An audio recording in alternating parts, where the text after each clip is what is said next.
நம்மளுடைய ரட்சிப்பு எப்படிப்பட்டதுன்னா, இது கேட்டதை வச்சுதான் வந்தோம். ஏன்னா விசுவாசம் கேள்வினால் வரும், கேள்வி தேவனுடைய வசனத்தினால் வரும். கேள்வினா என்ன? கேட்கிறது. அப்ப ஏதோ ஒரு விதத்திலே, ஏதோ ஒரு நாளிலே நீங்கள் கிறிஸ்துவை பற்றி கேட்டீர்கள். செய்தி எங்க? மோசேற்ற சீனாய் மலையில கொடுக்கப்பட்டது இல்லையா?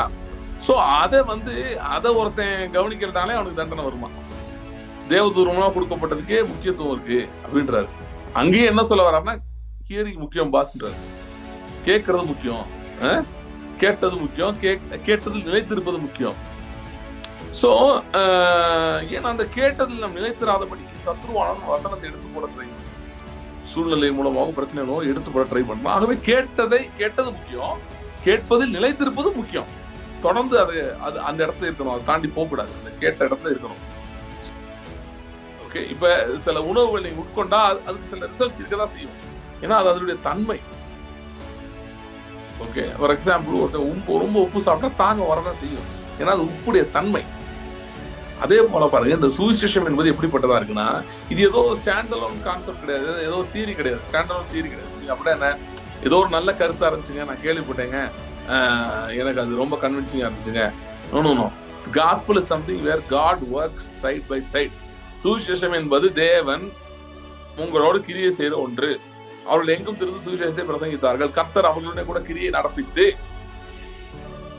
நீங்க ஒருவேளை கேட்கலாம், எனக்கெல்லாம் அப்படி அனுபவம் இல்லைங்க, நீங்க சொல்றீங்க கர்த்தர் கிரியை நடப்பிப்பாரு, நானும் ஜெபம் பண்றேன், எனக்கு ஒன்றும் நடக்க மாட்டேங்குதுங்க. நான் ஒரு உண்மையை சொல்லவா? கொஞ்சம் ஷாக்கிங்கா இருக்கும், பரவாயில்லையா?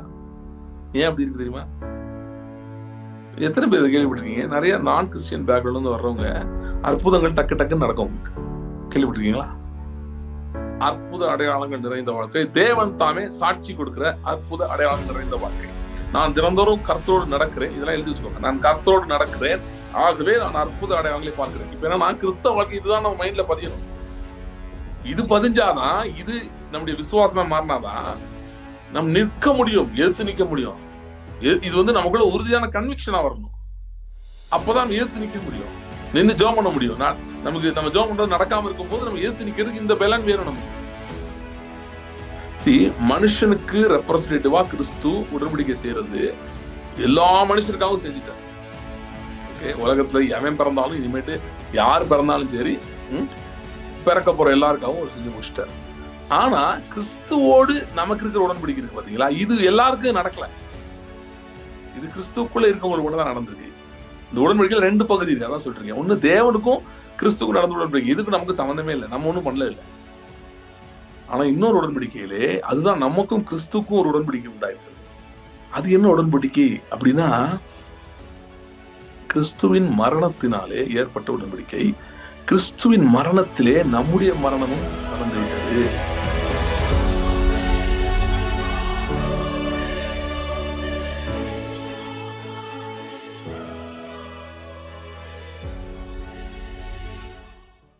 ஸ்தோத்திரம் ஆண்டவரே, தேங்க்யூ லார்ட். கர்த்தாவே, இந்த நாளிலும் உடைய வார்த்தை கொண்டு எங்களோட பேச முடியாது நாங்கள் ஜெபிக்கிறோம். Thank you Lord, thank you Lord, thank you Lord. Hallelujah, thank you Lord. தேவ ஆவியானவர் ஜலத்தின் மேல் அசைவாடி கொண்டிருந்த போது, ஹல்லேலூயா, உடைய வார்த்தை புறப்பட்ட போது பேச பேச காரியங்கள் உருவானது.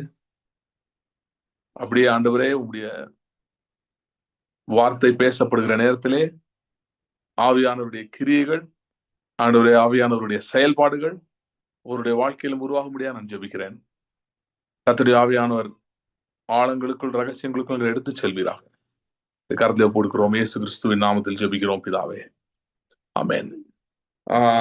நம்ம இயேசு கிறிஸ்துவின் ரத்தம் அப்படின்ற தலைப்புல தொடர்ந்து பார்த்து கொண்டிருக்கிறோம். அதனுடைய அது ஒரு பெரிய சப்ஜெக்ட் அது.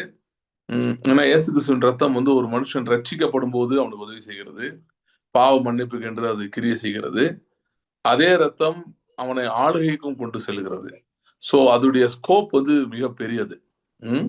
அதனால நிறைய காரியங்கள் இருக்கிறது. அதை நாம் ஆழமாக பார்ப்போம், கொஞ்சம் கொஞ்சமா பார்ப்போம், சரியா? சோ போன மீட்டிங்ல நம்ம அந்த வெளிப்படுத்தல் 12ஆம் அதிகாரத்துல இருந்து நாம் பார்த்தோம். ஆளுகைக்கு எப்படி ரத்தம் உதவி செய்கிறது, எப்படி அந்த மனதிலே காணப்படுகிற அந்த குற்றம் சுமத்துகிற சத்தங்களை அதை அமர்த்துகிறதுன்னு. ஏறக்குறைய அதனுடைய தொடர்ச்சி. அதை தொடர்ந்து தான் இன்னும் கொஞ்சம் பார்க்க போறோம். ஆனா வேற ஒரு பகுதியிலிருந்து நீங்க பார்க்கலாம். எபிரேயர் 2ஆம் அதிகாரம் 1 வசனத்துல இருந்து வாசிக்கிறேன். ஐ திங்க் ஏறக்குறைய எல்லாமே வாசிப்பேன்னு நினைக்கிறேன். ஆகையால் நாம் கேட்டவைகளை விட்டு விலகாதபடிக்கு அவைகளை மிகுந்த ஜாக்கிரதையாய் கவனிக்க வேண்டும். ஏனெனில் தேவதூதர் மூலமாய் சொல்லப்பட்ட வசனத்துக்கு விரோதமான எந்த செய்கைக்கும் கீழ்ப்படியாமைக்கும் நீதியான தண்டனை வரத்தக்கதாக அவர்களுடைய வசனம் உறுதிப்படுத்தப்பட்டிருக்க, முதலாவது கர்த்தர் மூலமாய் அறிவிக்கப்பட்டு பின்பு அவரிடத்தில் கேட்டவர்களாலே நமக்கு உறுதியாக்கப்பட்டதும் அடையாளங்களினாலும் அற்புதங்களினாலும் பலவிதமான பலத்த செய்கைகளினாலும் தம்முடைய சித்தத்தின்படி பகிர்ந்து கொடுத்த பரிசுத்தாவின் வரங்களினாலும் தேவன் தாமே சாட்சி கொடுத்ததுமாய் இருக்கிற இவ்வளவு பெரிதான ரட்சிப்பை குறித்து நாம் கவலையற்றவர்களாய் இருப்போமானால் தண்டனைக்கு எப்படி தப்பித்துக் கொள்வோம்? இனி வரும் உலகத்தை குறித்து பேசுகிறோமே, அதை அவர் தூதர்களுக்கு கீழ்ப்படுத்தவில்லை. ஒரு இடத்தில் ஒருவன் சாட்சியாக மனுஷனை நினைக்கிறதற்கும் மனுஷனுடைய குமாரனை விசாரிக்கிறதுக்கும் அவன் எம்மாத்திரம்.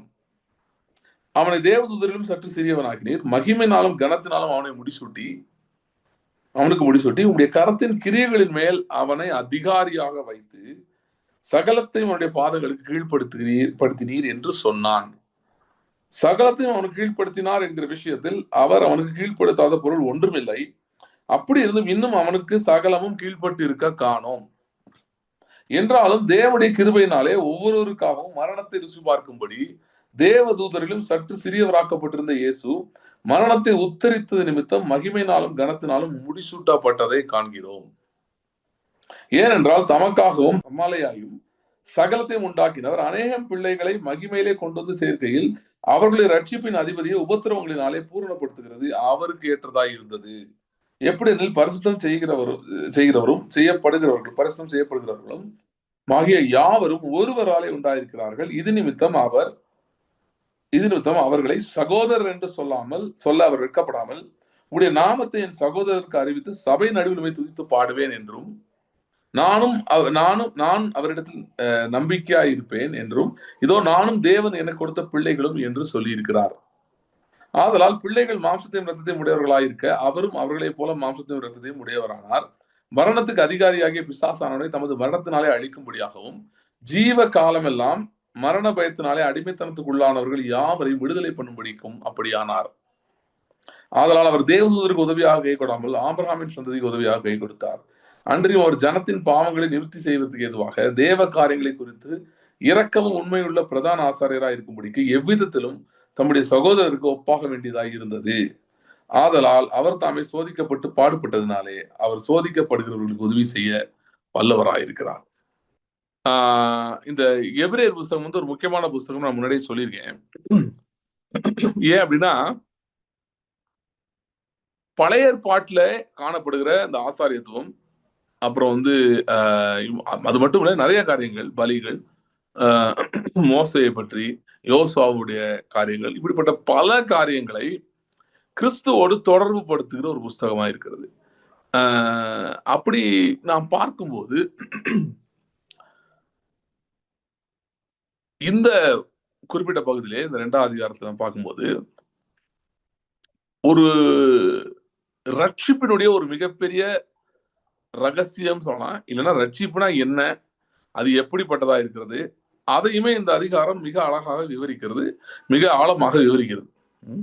சோ அதனால இந்த எபிரேயர் புஸ்தகமே அநேக காரியங்கள் இருக்கு அதுல. ஓகே, ஆனா அதுல குறிப்பா இன்றைக்கு நாம் படித்த இந்த பகுதியில எபிரேயர் 2ஆம் அதிகாரத்துல இருந்து சில காரியங்களை நாம் பார்க்க போகிறோம். இயேசு கிறிஸ்துவினுடைய மரணத்தை பற்றி அது பின்னாடி வருது. சரி, அது எப்படிப்பட்ட மரணம் என்று பின்பாக வருகிறது, அது எப்படிப்பட்ட மரணம், அதனால நமக்கு என்ன நடந்திருக்குது அப்படிலாம் இந்த படிச்ச இப்ப 2ஆவது அதிகாரத்துல 12, 13 அதுல இருந்து நீங்க படிச்சீங்கன்னா தொடர்ந்து வருது, கடைசி வரைக்குமே வருது. சோ அதுல இந்த பெரிய பகுதியை படிச்சிடறேன். இந்த பெரிய பகுதியில இப்ப முதலாவது பாத்தீங்கன்னா, நான் வேர்ஸ் பை வேர்ஸாவே இதை போறேன். நம்ம கடைசியில இயேசு கிறிஸ்துவின் இந்த மரணம், ரத்தம் அதை பத்தி வருது, அதை அதுக்கு நம்ம வருவோம், பின்னாடி வருவோம். பட் அதுக்கு முன்னாடி பாருங்க, இப்ப ஃபர்ஸ்ட் ஆரம்பத்துல இருந்து பார்ப்போம். ஃபர்ஸ்ட் வசனம் பாருங்க, நாம் கேட்டவைகளை விட்டு விலகாதபடிக்கு மிகுந்த ஜாக்கிரதையாய் கவனிக்க வேண்டும். சோ என்ன சிம்பிளா ஒன்று ஸ்டார்ட் ஆகுது இந்த வசனம். எப்படி ஸ்டார்ட் ஆகுது இந்த அதிகாரம்? கேட்டவைகளை குறித்து நம்ம ஜாக்கிரதையா இருக்கணும். கேட்டவைகளை குறித்து ஜாக்கிரதையா இருக்க வேண்டும். என்ன சொல்லுது வருது? கேட்டவைகளை குறித்து ஜாக்கிரதையா இருக்கணும்னா என்னதை பத்தி சொல்லுது? நீங்க கவனிச்சு பாத்தீங்கன்னா, இந்த எபிரேயர் நிருபத்தை எழுதும்போது அவர் ஏதோ ஒண்ணு கேட்டிருக்காங்க அவங்க, அதை தான் சொல்றாரு. சரியா? கேட்டதை பத்தி ஜாக்கிரதையா இருங்கன்றாரு. என்ன ஜாக்கிரதையா இருக்க சொல்றாரு? இது சரியா படிக்கலாம் புரியாது, நிறைய பேர் பயமுறுத்தி விட்டுருவாங்க. ஜாக்கிரதையா இருங்கன்னு போட்டிருக்கு. அவரு சில வேர்ஸ் பாத்தீங்கன்னா, தண்டனைக்கு எப்படி தப்பித்துக் கொள்வோம், அதெல்லாம் கான்டெக்ட் புரியலன்னா தப்பு தப்பா விளக்கியிருக்காங்க, அப்படி விளக்கிடுவாங்க. சோ அதனால நம்ம கொஞ்சம் ஸ்லோவா அதை பார்ப்போம். என்னன்னு, கேட்டவில் விட்டு விலகாதபடி எச்சரிக்கையாருங்கன்னு ஏன் சொல்லியிருக்கு? ஏன் சொல்லியிருக்குன்னா, நம்முடைய ரட்சிப்பை பற்றி தான் சொல்லுது. நம்முடைய ரட்சிப்பு எப்படிப்பட்டதுன்னா, இது வந்து கேட்டதை வச்சுதான் வந்தோம். ஏன்னா விசுவாசம் கேள்வினால் வரும், கேள்வி தேவனுடைய வசனத்தினால் வரும். கேள்வினா என்ன? கேட்கிறது.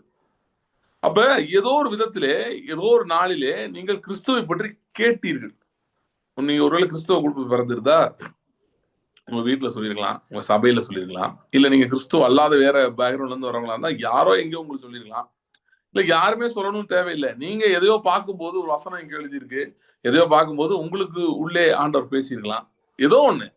ஆனா கர்த்தர் ஏதோ வந்து உங்களோட இடைப்பட்டார், உங்களோட பேசினார். அதனாலதான் நீங்க ஏதோ ஒரு உங்களுக்கு கன்வின்ஸ் பண்ணார்.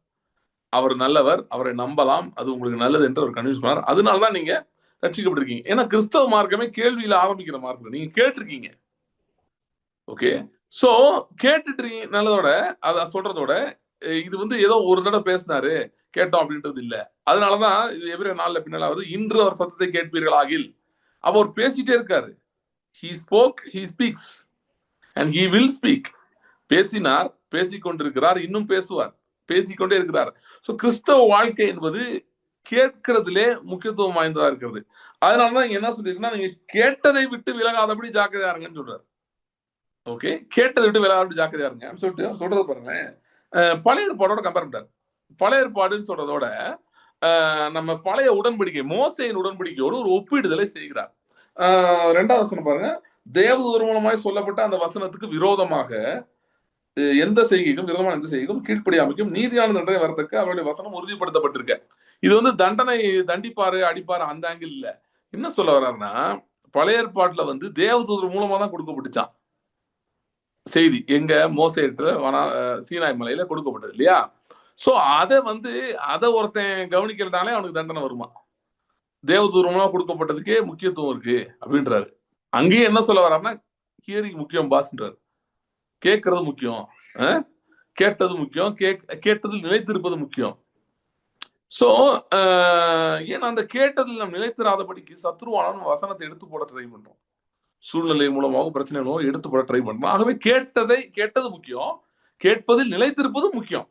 தொடர்ந்து அது அந்த இடத்துல இருக்கணும், அதை தாண்டி போக கூடாது, அந்த கேட்ட இடத்துல இருக்கணும். சோ அந்த செய்திக்கே, அதாவது நிறைய பேர் இன்னைக்கு சீனாய் மலையில வந்து இறங்கினாரு, அக்னி இருந்துச்சு, அது இருந்துச்சுன்னு ரொம்ப அது பெரிய விஷயமா நினைக்கிறாங்க.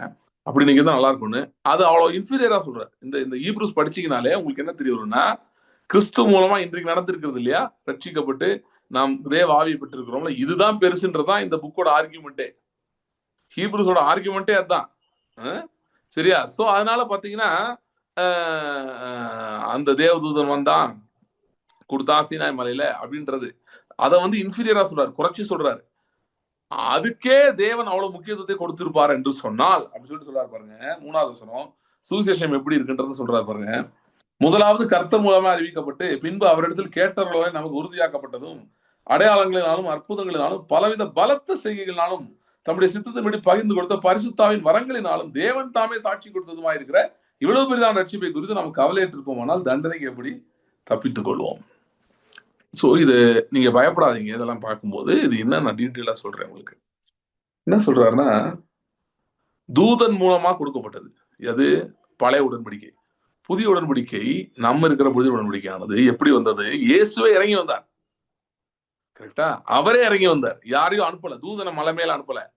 பேதுரு வந்து நீ வாங்கப்பா, நீ வந்து மலையில ஏறு, உனக்கு நான் தூதன் அனுப்புறேன்னு சொல்ல, அவரே இறங்கி வந்தார். ஓகே, அவரே இறங்கி வந்தார், அவரே மரித்தார், இந்த உடன்படிக்கை அவரே ஏற்படுத்தினார். சோ இப்படிப்பட்ட உடன்படிக்கை என்று சொல்லுகிறார். இது இப்படிப்பட்ட ஒரு மெசேஜுங்க. அடையாளங்களாலும் அற்புதங்களும் பலவித பலத்த செய்கைகளாலும் தன்னுடைய சித்தத்தின்படி பகிர்ந்து கொடுத்த பரிசுத்தாவின் வரங்களினாலும் தேவன் தாமே சாட்சி கொடுத்ததுமா இருக்கிற இவ்வளவு பெரிதான ரட்சிப்பை குறித்து. இதுல 2 பாயிண்ட் இருக்கு. முதல்ல எதை சொல்றாருன்னா, இயேசு கிறிஸ்து இந்த பூமிக்கு வந்து இது வந்து அவரே வந்து இறங்கி செஞ்சார் இல்லையா? அற்புத அடையாளங்கள் மூலமா வசனத்தை உறுதிப்படுத்தி அவர் நிறைய அற்புத அடையாளங்களை செய்தார். செய்து சுவிசேஷத்தை அவர் நம்மகிட்ட கொடுத்துட்டு போயிருக்காரு. சோ இதை குறிச்சு நம்ம கவலை இல்லாம இருக்கலாமா? இருந்தா எப்படி தண்டனைக்கு தப்பித்துக் கொள்வோம் சொல்றாரு. இதுல தண்டனைன்னு எதை சொல்றாரு?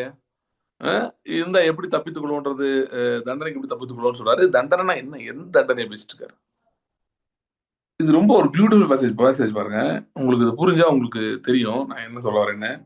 5வது வசனம் பாத்தீங்கன்னா, இனிவரும் உலகத்தை குறித்து பேசுகிறோமே, அதை அவர் தூதர்களுக்கு கீழ்ப்படுத்தவில்லை.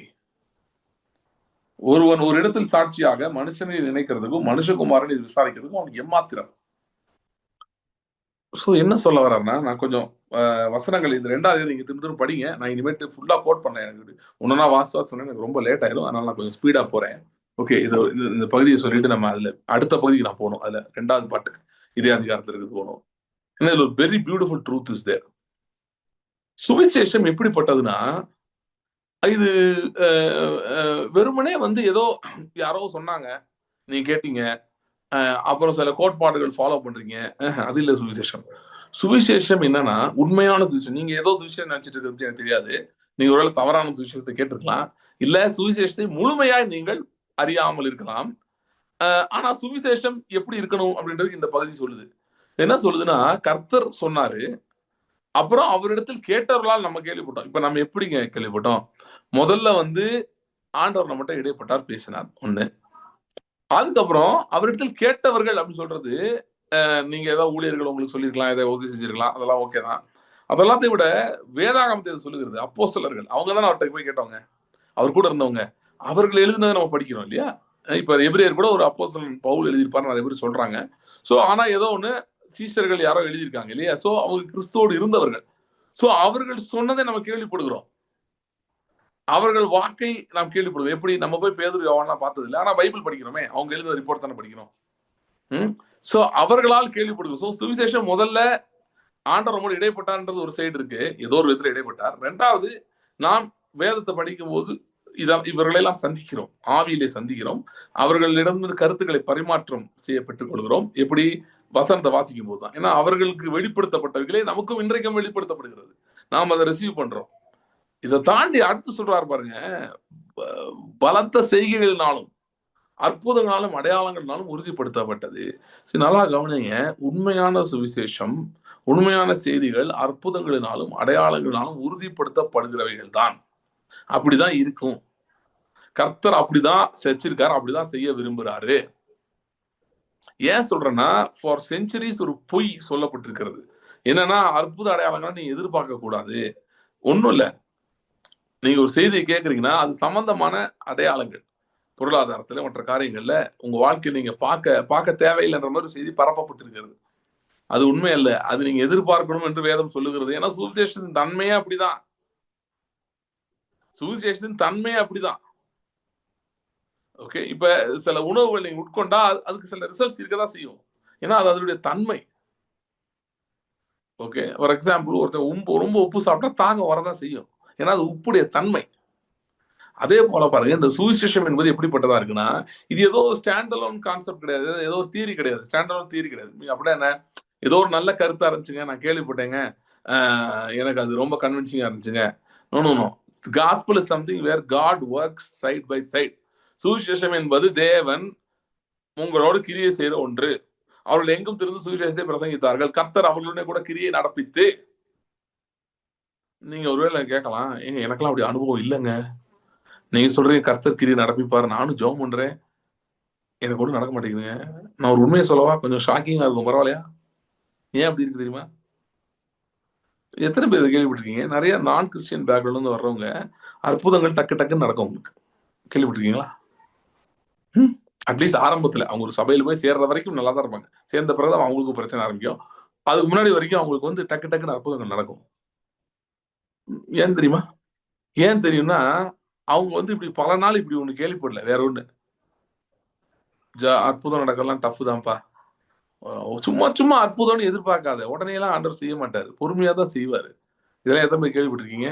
நம்மளாம் நிறைய கேட்டிருக்கோம், கிலோ கணக்குல கேட்டிருக்கோம், பல சபைகள்ல கேட்டிருக்கோம், பல பேர் சொல்லி கேட்டிருக்கோம்.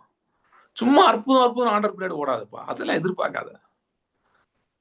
இங்க போட்டிருக்கு, இது நம்ம படிச்ச வசனம், அற்புதங்களினாலும் அடையாளங்களினாலும் உறுதிப்படுத்தப்பட்ட சுவிசேஷம்ன்றது ஒரு தியரி கிடையாது, அது சயின்ஸ், அறிவியல். அது வெறும் ஒரு தியரினா தமிழ் எப்படி சொல்லுவீங்க, அந்த கூற்றுன்னு சொல்லுவோமா, தியரினா அது ஒரு வெறும் ஒரு இது கிடையாது, நிஜமல்ல கதை கிடையாது, கதையல்ல நிஜம். சரியா? சுவிசேஷன்றது என்னது? நிஜமல்ல கதை கிடையாது, கதை அல்ல நிஜம், ரியல். அப்படிதான் இருக்கு. இப்ப என்னன்னா இப்படி அப்படி இல்ல அப்படி இல்ல அப்படி இல்ல அப்படி இல்லன்னு கேட்டு கேட்டு கேட்டு கேட்டு பழகாச்சு. இது ஏன் என்ன எங்க இருந்து பிரச்சனை வருதுன்னா, சுவிசேஷம் என்பது என்ன, கிறிஸ்தவ வாழ்க்கை என்பது என்னன்னா, ஒரு மனிதன் கிறிஸ்துவை தனிப்பட்ட முறையிலே அறிய ஆரம்பிக்கிறது, அனுபவிக்க ஆரம்பிக்கிறது, அதுதான் கிறிஸ்தவ வாழ்க்கை. இங்க வேற மாதிரி சொல்லி கொடுத்தாச்சு. என்ன சொல்லி கொடுத்தாச்சு? ரட்சிக்கப்பட்டியா? Very good. இயேசு உன்னை சந்திச்சாரா? நீ நேர்ல பாத்தியா அவரா? Very good very good very good. சர்ச்சுக்கு வந்துரு. இப்ப இனிமேட்டு பாஸ்டர் எல்லாத்தையும் பார்த்துப்பாரு அப்படின்னு பாஸ்டர்கிட்ட கோத்து விட்டாச்சு. இப்ப என்னன்னா, பாஸ்டர்கிட்ட நீங்க அடிக்கடி போய் கேக்குறீங்கல்ல, அற்புதம் நடக்க மாட்டேங்குது. இப்ப என்ன பண்ணுவாருப்பா அவரு? உங்களுக்காக கேத்தலிக் சர்ச் சொல்லுவாங்க, எங்களுக்காக வேண்டிக் கொள்ளும், அது மாதிரி தான் நம்ம சொல்றோம். நம்ம போதகர்கிட்ட சொல்றோம் எங்களுக்காக வேண்டிக் கொள்ளும். ஸோ அப்படியே போய் போய் போய் எல்லாம் இவரே பார்த்து பாருனாலும் கொண்டு வந்தாச்சு. ஒரு மெய்ப்பன் கீழே இருக்கணுங்க, அதாங்க முக்கியம். சி, உங்க சபைக்கு போக வேணாம் நான் சொல்ல, சபையில் இருக்க வேணாம்னு சொல்லல, பிரதான மெய்ப்பரோடு தொடர்புல இல்லைன்னா பிரச்சனை. கிறிஸ்தவ வாழ்க்கை அப்படி ஒரு வாழ்க்கையே கிடையாது, எதுப்படியே கிடையாது. பிரதான மேய்ப்பர் கீழே இல்லாம கிறிஸ்தவ வாழ்க்கையே கிடையாது. அவரை நேரடியா அறியுறது, அவரோட உறவில் இருக்கிறதான் கிறிஸ்தவ வாழ்க்கை. இப்படி சொல்லியாச்சா? இப்படி சொன்னோடனே போதகர் எல்லாத்தையும் பார்த்து பாருன்னு, அது மீறி விட்டா டவர்ஸ் இருக்கு, டவர்ஸுக்கு லெட்டர் எழுதுனா போதும், இப்படிலாம் இருக்கு. ஸோ என்னன்னா, இந்த மாதிரி நேரங்களில் எல்லா நேரமும் நடக்கிறது இல்லை. அப்ப போய் நம்ம போதகர் தானே கேட்போம், அவர் என்ன பதில் சொல்லணும்ல. இது உங்க போதகரை நான் சொல்லுங்க, இது ஒரு பல நூறு ஆண்டுகளாக இந்த கதைகள் போய் கொண்டிருக்கிறது. இதே பேட்டர்ன் போயிட்டு இருக்கு. மார்ட்டின் லூதர் ரிஃபார்ம் பண்ணாரு, நிறைய பண்ணாரு. ஆனா அதுக்கு அடுத்து ஸ்டெப்புக்கு போகவே இல்லை, நிறைய இடத்துல அப்படி நிக்குது. சோ அதனால என்னன்னா, அற்புதம் நடக்கிறதே கஷ்டம், அற்புதம்லாம் லேஸ்ல நடக்காது. அற்புதத்துக்கு நம்ம ஏதாவது போராடணும். என்னமோ நம்ம தப்பு பண்ணியிருக்கோம், ஏதோ நம்மகிட்ட சரியில்லை, எங்கேயோ நம்ம இடிக்குது, நம்ம சரியில்லை, நம்ம சரி. ஒன்னே ஒண்ணுதான் சரியில்லைன்னா ஒத்துக்கலாம். என்ன தெரியுமா? நாம எதையும் அறியலைன்னு சொல்லலாம், நமக்கு இன்னும் தெரியலன்னு சொல்லலாம். இது தவிர வேறு எதுவுமே சொல்ல முடியாது. மற்றதெல்லாம் ராங் ரீசன்ஸ். நீங்க அறியலன்னு சொல்லும் போது நீங்க என்ன, வாட் இஸ் த ரெமடி? அப்ப தெரிஞ்சுக்கணும்னு நினைப்பீங்க. கரெக்டா? அப்படிதான் மொதல் வசனம் நான் எப்படி ஆரம்பிச்சே பாருங்க. அங்க மொதல் வசனம் என்ன போட்டிருக்கு? நாம் கேட்டவைகளிலே நிலைத்திருக்க வேண்டும். அறிவு, what you learn, what you new. அது என்ன அறிவு? நான் பின்னாடி வரேன், நீங்க அவசரப்படாதீங்க. என்ன அறிவா இருக்கும், எதை பத்தி சொல்றாரு நினைக்கிறீங்க, நான் அடுத்து சொல்ல போறேன். பட் ஆரம்பத்தில் என்ன சொல்றேன்னா, கேட்கிறது அறிவு, ஞானம், இதை பத்தி தான் சொல்லுது. இந்த குறைவை பத்தி இது மட்டும் தான் அக்செப்டபிள். இது நான் லேர்ன் பண்ணிக்கலாம், நான் அறியலாம் என்றது மட்டும் இருக்கே தவிர வேற எந்த தடையும் இல்லை. இப்படி மனுஷர்களால் போதிக்கப்பட்ட மனுஷ உபதேசங்கள் நம்ம இருதயத்தில் இருக்கிறதுனால தான் லேட் ஆகுது. அடிச்சு சொல்றேன், அதுதான் பிரைம் காரணம். தெரியல நமக்கு இன்னும் சிலது தெரியல. என்ன தெரியல? இது தெரியல. இது தெரியலனா இதுதான் பிரச்சனைன்னு தெரியல. எது பிரச்சனை? நம்ம நிறைய கேட்டிருக்கோம், Christian doctrine has been corrupted of late. So அது என்ன ஆயிடுச்சு, கிறிஸ்தவ உபதேசங்கள் கரப்ட் ஆயிடுச்சு. அதனால என்ன, அற்புதம்லாம் உடனே நடக்காது, அற்புதம்லாம் லேட் ஆகும். அந்த அற்புதம் நடந்தாதான் நான் விசுவாசிப்பேன் கிடையாது, அற்புதம் நடக்காமலே விசுவாசிப்பேன். கிறிஸ்தவ வாழ்க்கை அப்படிப்பட்ட வாழ்க்கை இல்லை. இப்படிலாம் வெஸ்டர்ன் கண்ட்ரீஸ்ல பேசி பேசிதான் சபையில பாப்புலேஷன் குறைஞ்சு குறைஞ்சு குறைஞ்சு குறைஞ்சு போய் உட்காந்துருக்கு. அப்புறம் அவன் வந்துட்டான், அவன் அங்க மாஸ்க் கட்டுறான், இது பண்றான், கோயில் கட்டுறான், அது பண்றான், இது பண்றான்னு இவங்க சண்டை போட்டுட்டு இருக்காங்க. நாங்க போய் கோர்ட்ல போய் கவர்மெண்ட்டை போய் கேட்க போறோம், எங்க கவர்மெண்ட் போய் கேஸ் போடணும். ஐயா, கூட்டம் அலமோதிட்டு வரணும்யா. இங்க ஊட்டியில ஒரு ஹோட்டல் இருக்கு, குட்டி ஹோட்டல், பிரேக்ஃபாஸ்ட் காலையில ஜம் ஹோட்டல்னு ஒரு ஹோட்டல் இருக்கு, சின்ன ஹோட்டல். 12 மணி வரைக்கும் கூட்டம் அலமோதும் தெரியுமா? காலையில் பிரேக்ஃபாஸ்ட்டுக்கு 12 மணி வரைக்கும் கூட்டம் அலமோதும். டூரிஸ்ட் வருவாங்க, உள்ள இருக்கவங்க வந்துகிட்டே இருக்கும். அவங்க ஸ்விக்கியில கூட கிடையாது, அவங்களுக்கால ஹேண்டில் பண்ண முடியாது ஸ்விக்கியை. அதனால அவங்க ஏன் அப்படின்னா சாப்பாடு நல்லா இருக்கு, அவ்வளவுதான். அதே மாதிரிதான் பாருங்க, சுவிசேஷத்தை கரெக்டா நம்ம அறிஞ்சு புரிஞ்சு இருந்தாதான் அது ஒர்க் ஆகும். அது ஒர்க் ஆனாதான் ஜனங்கள் வருவாங்க, இல்லைன்னா வரமாட்டாங்க. ஒரு இருக்கிற க்ரௌட மெயின்டைன் பண்ணலாம் அப்படி குரலி வித்த காட்டி, ரொம்ப நாளைக்கு ஓடாது, ஒன் ஃபைன் டே, அவ்வளவுதான். சோ அதனால பாத்தீங்கன்னா அப்படியே நம்ம போயிட்டு இருக்க முடியாது. சோ சுவிசேஷம் என்பதே, நல்லா கேட்டுக்கோங்க, சுவிசேஷம் என்பதே அற்புத அடையாளங்களால் நடைபெறுகிற ஒன்று. ஏன் அப்படின்னா, சுவிசேஷம் ஏதோ ஒரு தியரி கிடையாது, இது தேவனோடு இருக்கிற உறவு சம்பந்தப்பட்டது. அவர் நம்மோடு உறவு இருக்கிறார். நாம் அவர் நம்முடைய தகப்பனா இருக்கிற நாம ஒரு பிள்ளைகளா இருக்கிறோம், இப்படி உறவில் இருக்கிறோம். ஸோ இது வந்து ஒரு ரியல் திங். சி ஃபேமிலி எடுத்துக்கோங்க, அம்மா அப்பா பிள்ளைங்க எல்லாம் இருக்காங்க, ஓகே, ஒரு 2 குழந்தை இருக்காங்க வைங்க. அது வந்து ஒரு ரியாலிட்டி இல்லையா? அது தியரி கிடையாது. அந்த குழந்தைக்கு பசி இருக்கும், அது அம்மா அப்பா என்ன பண்றாங்க, சாப்பாடு செஞ்சு கொடுக்குறாங்க, அது சாப்பிடுது. அப்புறம் அந்த குழந்தை வளருது, அது ஸ்கூலுக்கு போகுது, அப்புறம் காலேஜுக்கு போகுது. இங்கெல்லாம் நிறைய ரியல் ஈவெண்ட்ஸ் நிறைய இருக்குது. அதுக்கு ஃபீஸ் கட்டணும், அதுக்கு பார்க்க தேவையானது சந்திக்கணும். அதே மாதிரி இந்த குழந்தை பெற்றோர்களுக்கு மகிழ்ச்சி கொண்டு வருது, அவங்களுக்கு ஒரு நல்ல பேரை வாங்கி கொடுக்குது. இப்படி நிறைய காரியங்கள் நடக்கிறது. ஸோ இதெல்லாம் ரியல். இதுல எதுவும் இது கிடையாது, ஏதோ ஃபிக்ஷன் இல்லை, ஏதோ கதை இல்லை, ஒரு சினிமா கிடையாது, ஏதோ ஒன்று போனோம் 3 மணி நேரம் ஓடிச்சு வந்துட்டோம், அப்படி இல்லை. இது ரியல், டெய்லி நடக்கிறது. ஓகே, அதனால தான் பாத்தீங்கன்னா அங்க அங்க அதுல இருக்க காரியங்கள்லாம் கண்டினியூ ஆகுது, ரியலா இருக்குது. அதே மாதிரி தான் நான் இது ஒரு எக்ஸாம்பிள் சொன்னேன், reality. Like every other reality, gospel should be a reality. நான் என்ன சொல்ல வரேன்னா, சுவிசேஷம் நிஜம், அதை அனுபவிக்கக்கூடிய ஒன்று என்கிற எண்ணம் முதலாவது வரும். அது எண்ணமே இல்ல. ஏன் இல்லைன்னா, ரியல்னு சொல்றோம் பிரதர், அப்ப ரியலா நடக்கலன்னா என்ன பண்றது? அந்த ரியல் எக்ஸ்பீரியன்ஸ் இல்லைன்னா என்ன பண்றது? அப்படி சொல்லி மனுஷ உபதேசங்கள் என்ன வந்துச்சுன்னா, காம்ப்ரமைஸ் வந்துருச்சு. நாங்க ஃபீலிங் படி போக மாட்டோம், நாங்க வந்து ஃபெய்த் படி தான் போவோம். நல்லதுதான், ஃபெய்த் படி போங்க, பட் ரியலிஸ்டிக்கா இருக்கணும்ல, ரிசல்ட் அட் சம் பாயிண்ட்ல வரணும்ல. நல்லா கவனிங்க, ரிசல்ட் வரலாம் டென்ஷன் வருமா இல்லையா? ரிசல்ட் வரலாம் டென்ஷன் வருமா? ரிசல்ட் வரும்னு எதிர்பார்த்து ரிசல்ட் வரலாம் டென்ஷன் வருமா இல்லையா? வரும். கோவம் வருமா இல்லையா? வரும். விரக்தி வருமா? வரும். இது எல்லாமே ரியல் ரிலேஷன்ஷிப்ல வரும், ரியல் லைஃப்ல வரும். ஓகே, குடும்பம் எந்த எந்த குடும்பத்திலும் எந்த ஃப்ரிக்ஷனுமே இல்லாம இருக்கா? அது கருத்து வேறுபாடுகள் நல்லா நல்லா ஹேண்டில் பண்ணி அவங்க வச்சிருப்பாங்களா இருக்கும். ஓகே, கருத்து வேறுபாடுகளே வராம எங்கேயா இருக்கா? இருந்தா அது உண்மையான குடும்பமே கிடையாது. ஏன்னா 2 பேர் கணவன் பிள்ளைங்க கூட இல்லாத குடும்பத்தை எடுத்துக்கோங்க. 2 கணவன் மனைவி மட்டும் தான் இருந்தாங்களே, அங்க 2 பேர் இருக்காங்க. ஏதோ ஒரு விஷயத்துல முரண்பாடு வரதான் செய்யும். அது மாதிரிதான் ரியல் ரிலேஷன்ஷிப்ல எக்ஸ்பெக்டேஷன் இருக்கும். எக்ஸ்பெக்டேஷன் இருந்தா ஃப்ரிக்ஷன் வரும். ஆனா அதோட அது முடிஞ்சு விடுறது இல்ல. நல்ல குடும்பத்துல என்ன பண்ணுவாங்க? ஃப்ரிக்ஷனை பேசி சால்வ் பண்ணுவாங்க இல்லையா? ஒரு தீர்வை கொண்டு வருவாங்க. நல்ல கணவன் மனைவி இருந்தா கண்டிப்பா செய்வாங்க. திருமண வாழ்க்கை முக்கியம் அப்படின்னு. அநேக நேரங்கள்ல அட்லீஸ்ட் ஒருத்தர் ஒழுங்கா இருந்தாலும் என்ன பண்ணிடலாம்? திருமண வாழ்க்கையை அட்ஜஸ்ட் பண்ணிடலாம், இது சரி பண்ணிடலாம், ஏதோ ஒரு விதத்துல உட்கார்ந்து பண்ணிடலாம். உலகத்தாரே அப்படி பண்றாங்க. நான் இது ஒரு எக்ஸாம்பிள் தான் சொல்றேன், உங்க வாழ்க்கையில நல்லா இருக்கும். ஓகே, அது நான் ஏதோ நெகட்டிவ் இயல்பு சொல்றேன் நினைக்காதீங்க, ஒரு எக்ஸாம்பிளுக்காக சொல்லிருக்கேன். கிறிஸ்தவ வாழ்க்கையிலே தேவனோட நமக்கு உறவு இருக்கு. ஒருவேளை நம்ம சரியில்லாமலே இருக்கணும்னு வச்சுக்கோங்க, நம்ம மோசமா இருக்கோம், நம்ம ஒன்னதுக்கு லாய்க்கலாமே இருக்கோம் வச்சுக்கோங்க, அவர் கரெக்டா இருக்காரா? அவர் கரெக்டா இருக்காரா? அப்ப அந்த உறவு நல்லா இருக்குமா, நல்லா இருக்காரா? ஒரு உலகத்தானே கணவனோ மனைவியோ சரியில்லாத அட்ஜஸ்ட் பண்ணி ஏதோ வச்சுட்டு ஓட்டுறாங்களே, நம்ம ஆண்டவர் வந்து ஏதோ சாதாரண அல்ல, அவர் மிகவும் நல்லவர், மிகவும் வல்லவர். அவரோடு நாம் உறவில் இருக்கும்போது கிறிஸ்தவ வாழ்க்கை நல்லா எப்படி இல்லாம இருக்கும்? என்ன பிரச்சனைனா நல்லா இருக்காது, கொஞ்சம் கேப்ஸ் இருக்கதான் செய்யும். அன்னைக்கு ஒரு பாட்டு கேட்டு இருந்தேன், அவர் சொல்றாரு, ஆண்டவரே இப்படி வழிகள் எல்லாம் எங்களுக்கு புரியாது. சி, மாம்சத்துல புரியாது, ஒத்துக்கிறேன். ஆனா புரியவே புரியாதுன்னா பைபிள்ல போட்டிருக்கு. எபேசியர் 1 படிக்காத பிரச்சனை இது. ஞானத்தின் ஆவி, தெளிவின் ஆவி எல்லாம் அறிந்து கொள்ளணும், பெற்றுக்கொள்ளணும்னு அந்த இதுக்கே போகாம ஒரு கீழேயே சுத்திட்டு இருக்குது. எங்களுக்கு மொழிகள்லாம் புரியாது, எங்களுக்கு மொழிகள்லாம் புரியாது. ஓகே, நேத்து புரியல, இன்னைக்கு புரியல, நாளைக்கும் புரியவே இல்லைன்னு அர்த்தம்னா நீங்க எதையுமே புரிஞ்சுக்கலன்னு அர்த்தம். சுவிசேஷமே புரியலன்னு அர்த்தம். சுவிசேஷமே புரியலன்னு அர்த்தம். ஓகே, சோ நம்ம சொல்லிட்டு இருக்க மாதிரி கிறிஸ்தவ வாழ்க்கை என்பது அற்புத அடையாளங்களை எதிர்பார்த்து வாழுகிற வாழ்க்கை.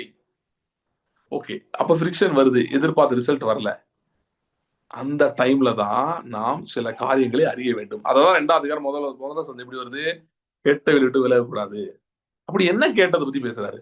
என்ன கேட்டாங்க? எதை கேள்விப்பட்டோம்? சரி, நம்ம ரட்சிக்கப்பட்டோம், எதை கேள்விப்பட்டோம்? என்னத்தை கேள்விப்பட்டோம்? சுவிசேஷத்தை கேள்விப்பட்டோம். என்ன சுவிசேஷம் அப்படின்னா என்ன? இயேசு கிறிஸ்துவினுடைய மரணத்தை நாம் கேள்விப்பட்டோம். அவருடைய நமக்காக அவர் சிந்தின ரத்தத்தை குறித்து கேள்விப்பட்டோம். அவருடைய பாடுகள், நமக்காக அவர் பட்ட பாடுகளை குறித்து கேள்விப்பட்டோம். இதை விட்டுட்டு போக கூடாதுன்ற, கேட்டவை விட்டு போயிடாதீங்க. இது எப்படிப்பட்ட ஒரு தியாக பலி, இது எப்படிப்பட்ட உடன்படிக்கை, இது மூலமா நாம் என்னவா மாறிடுறோம்ன்றதை விட்டு போயிடாதீங்க. அப்படின்னு என்ன அர்த்தம்? அது நம்ம அங்க இருந்து எடுத்து போறதுக்கு பிசாசு நிறைய வேலை பார்ப்பான் அப்படின்னு. சொல்லிட்டு இதை சொல்றாரு. இவ்வளவு பெரிய ரட்சிப்பை குறித்து தேவனே சாட்சி கொடுத்த ரட்சிப்பு. சோ ஓகே, இது இந்த பாயிண்ட் திரும்ப சொல்லிடுறேன். ரட்சிப்பில் அற்புத அடையாளங்கள் நடக்க வேண்டும். எழுதி எங்க வச்சுக்கோங்க. உங்களுக்கு அற்புத அடையாளங்கள் நடக்கணுமா, இது லைன் எழுதி வச்சுட்டு திரும்ப திரும்ப அதை பாருங்க. அதுவே உங்கள் ஒரு ஜெபமாக வெறியாக மாறட்டும். ஆண்டவரே அற்புத அடையாளங்கள் நடக்கும் நீங்க சொல்லிருக்கீங்க, இப்படிதான் சுவிசேஷம் சொல்லியிருக்கீங்க, நான் வேற மாதிரி நினைச்சுட்டேன், என் இருதயத்துல அது பதிஞ்சு கிடக்கு. அந்த அவிசுவாசத்திலிருந்து எடுத்து போடுங்க.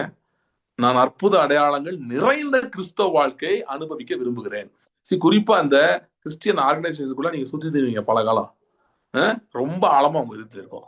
உண்மையிலே சொல்றேன், அற்புத அடையாளங்களை கிறிஸ்தவ உலகத்திலேயே கொஞ்சமா பாக்குறவங்க யாருன்னா பெரிய பெரிய ஆர்கனைசேஷன் கூட பல வருஷமா உட்காந்துருக்கவங்க தான்.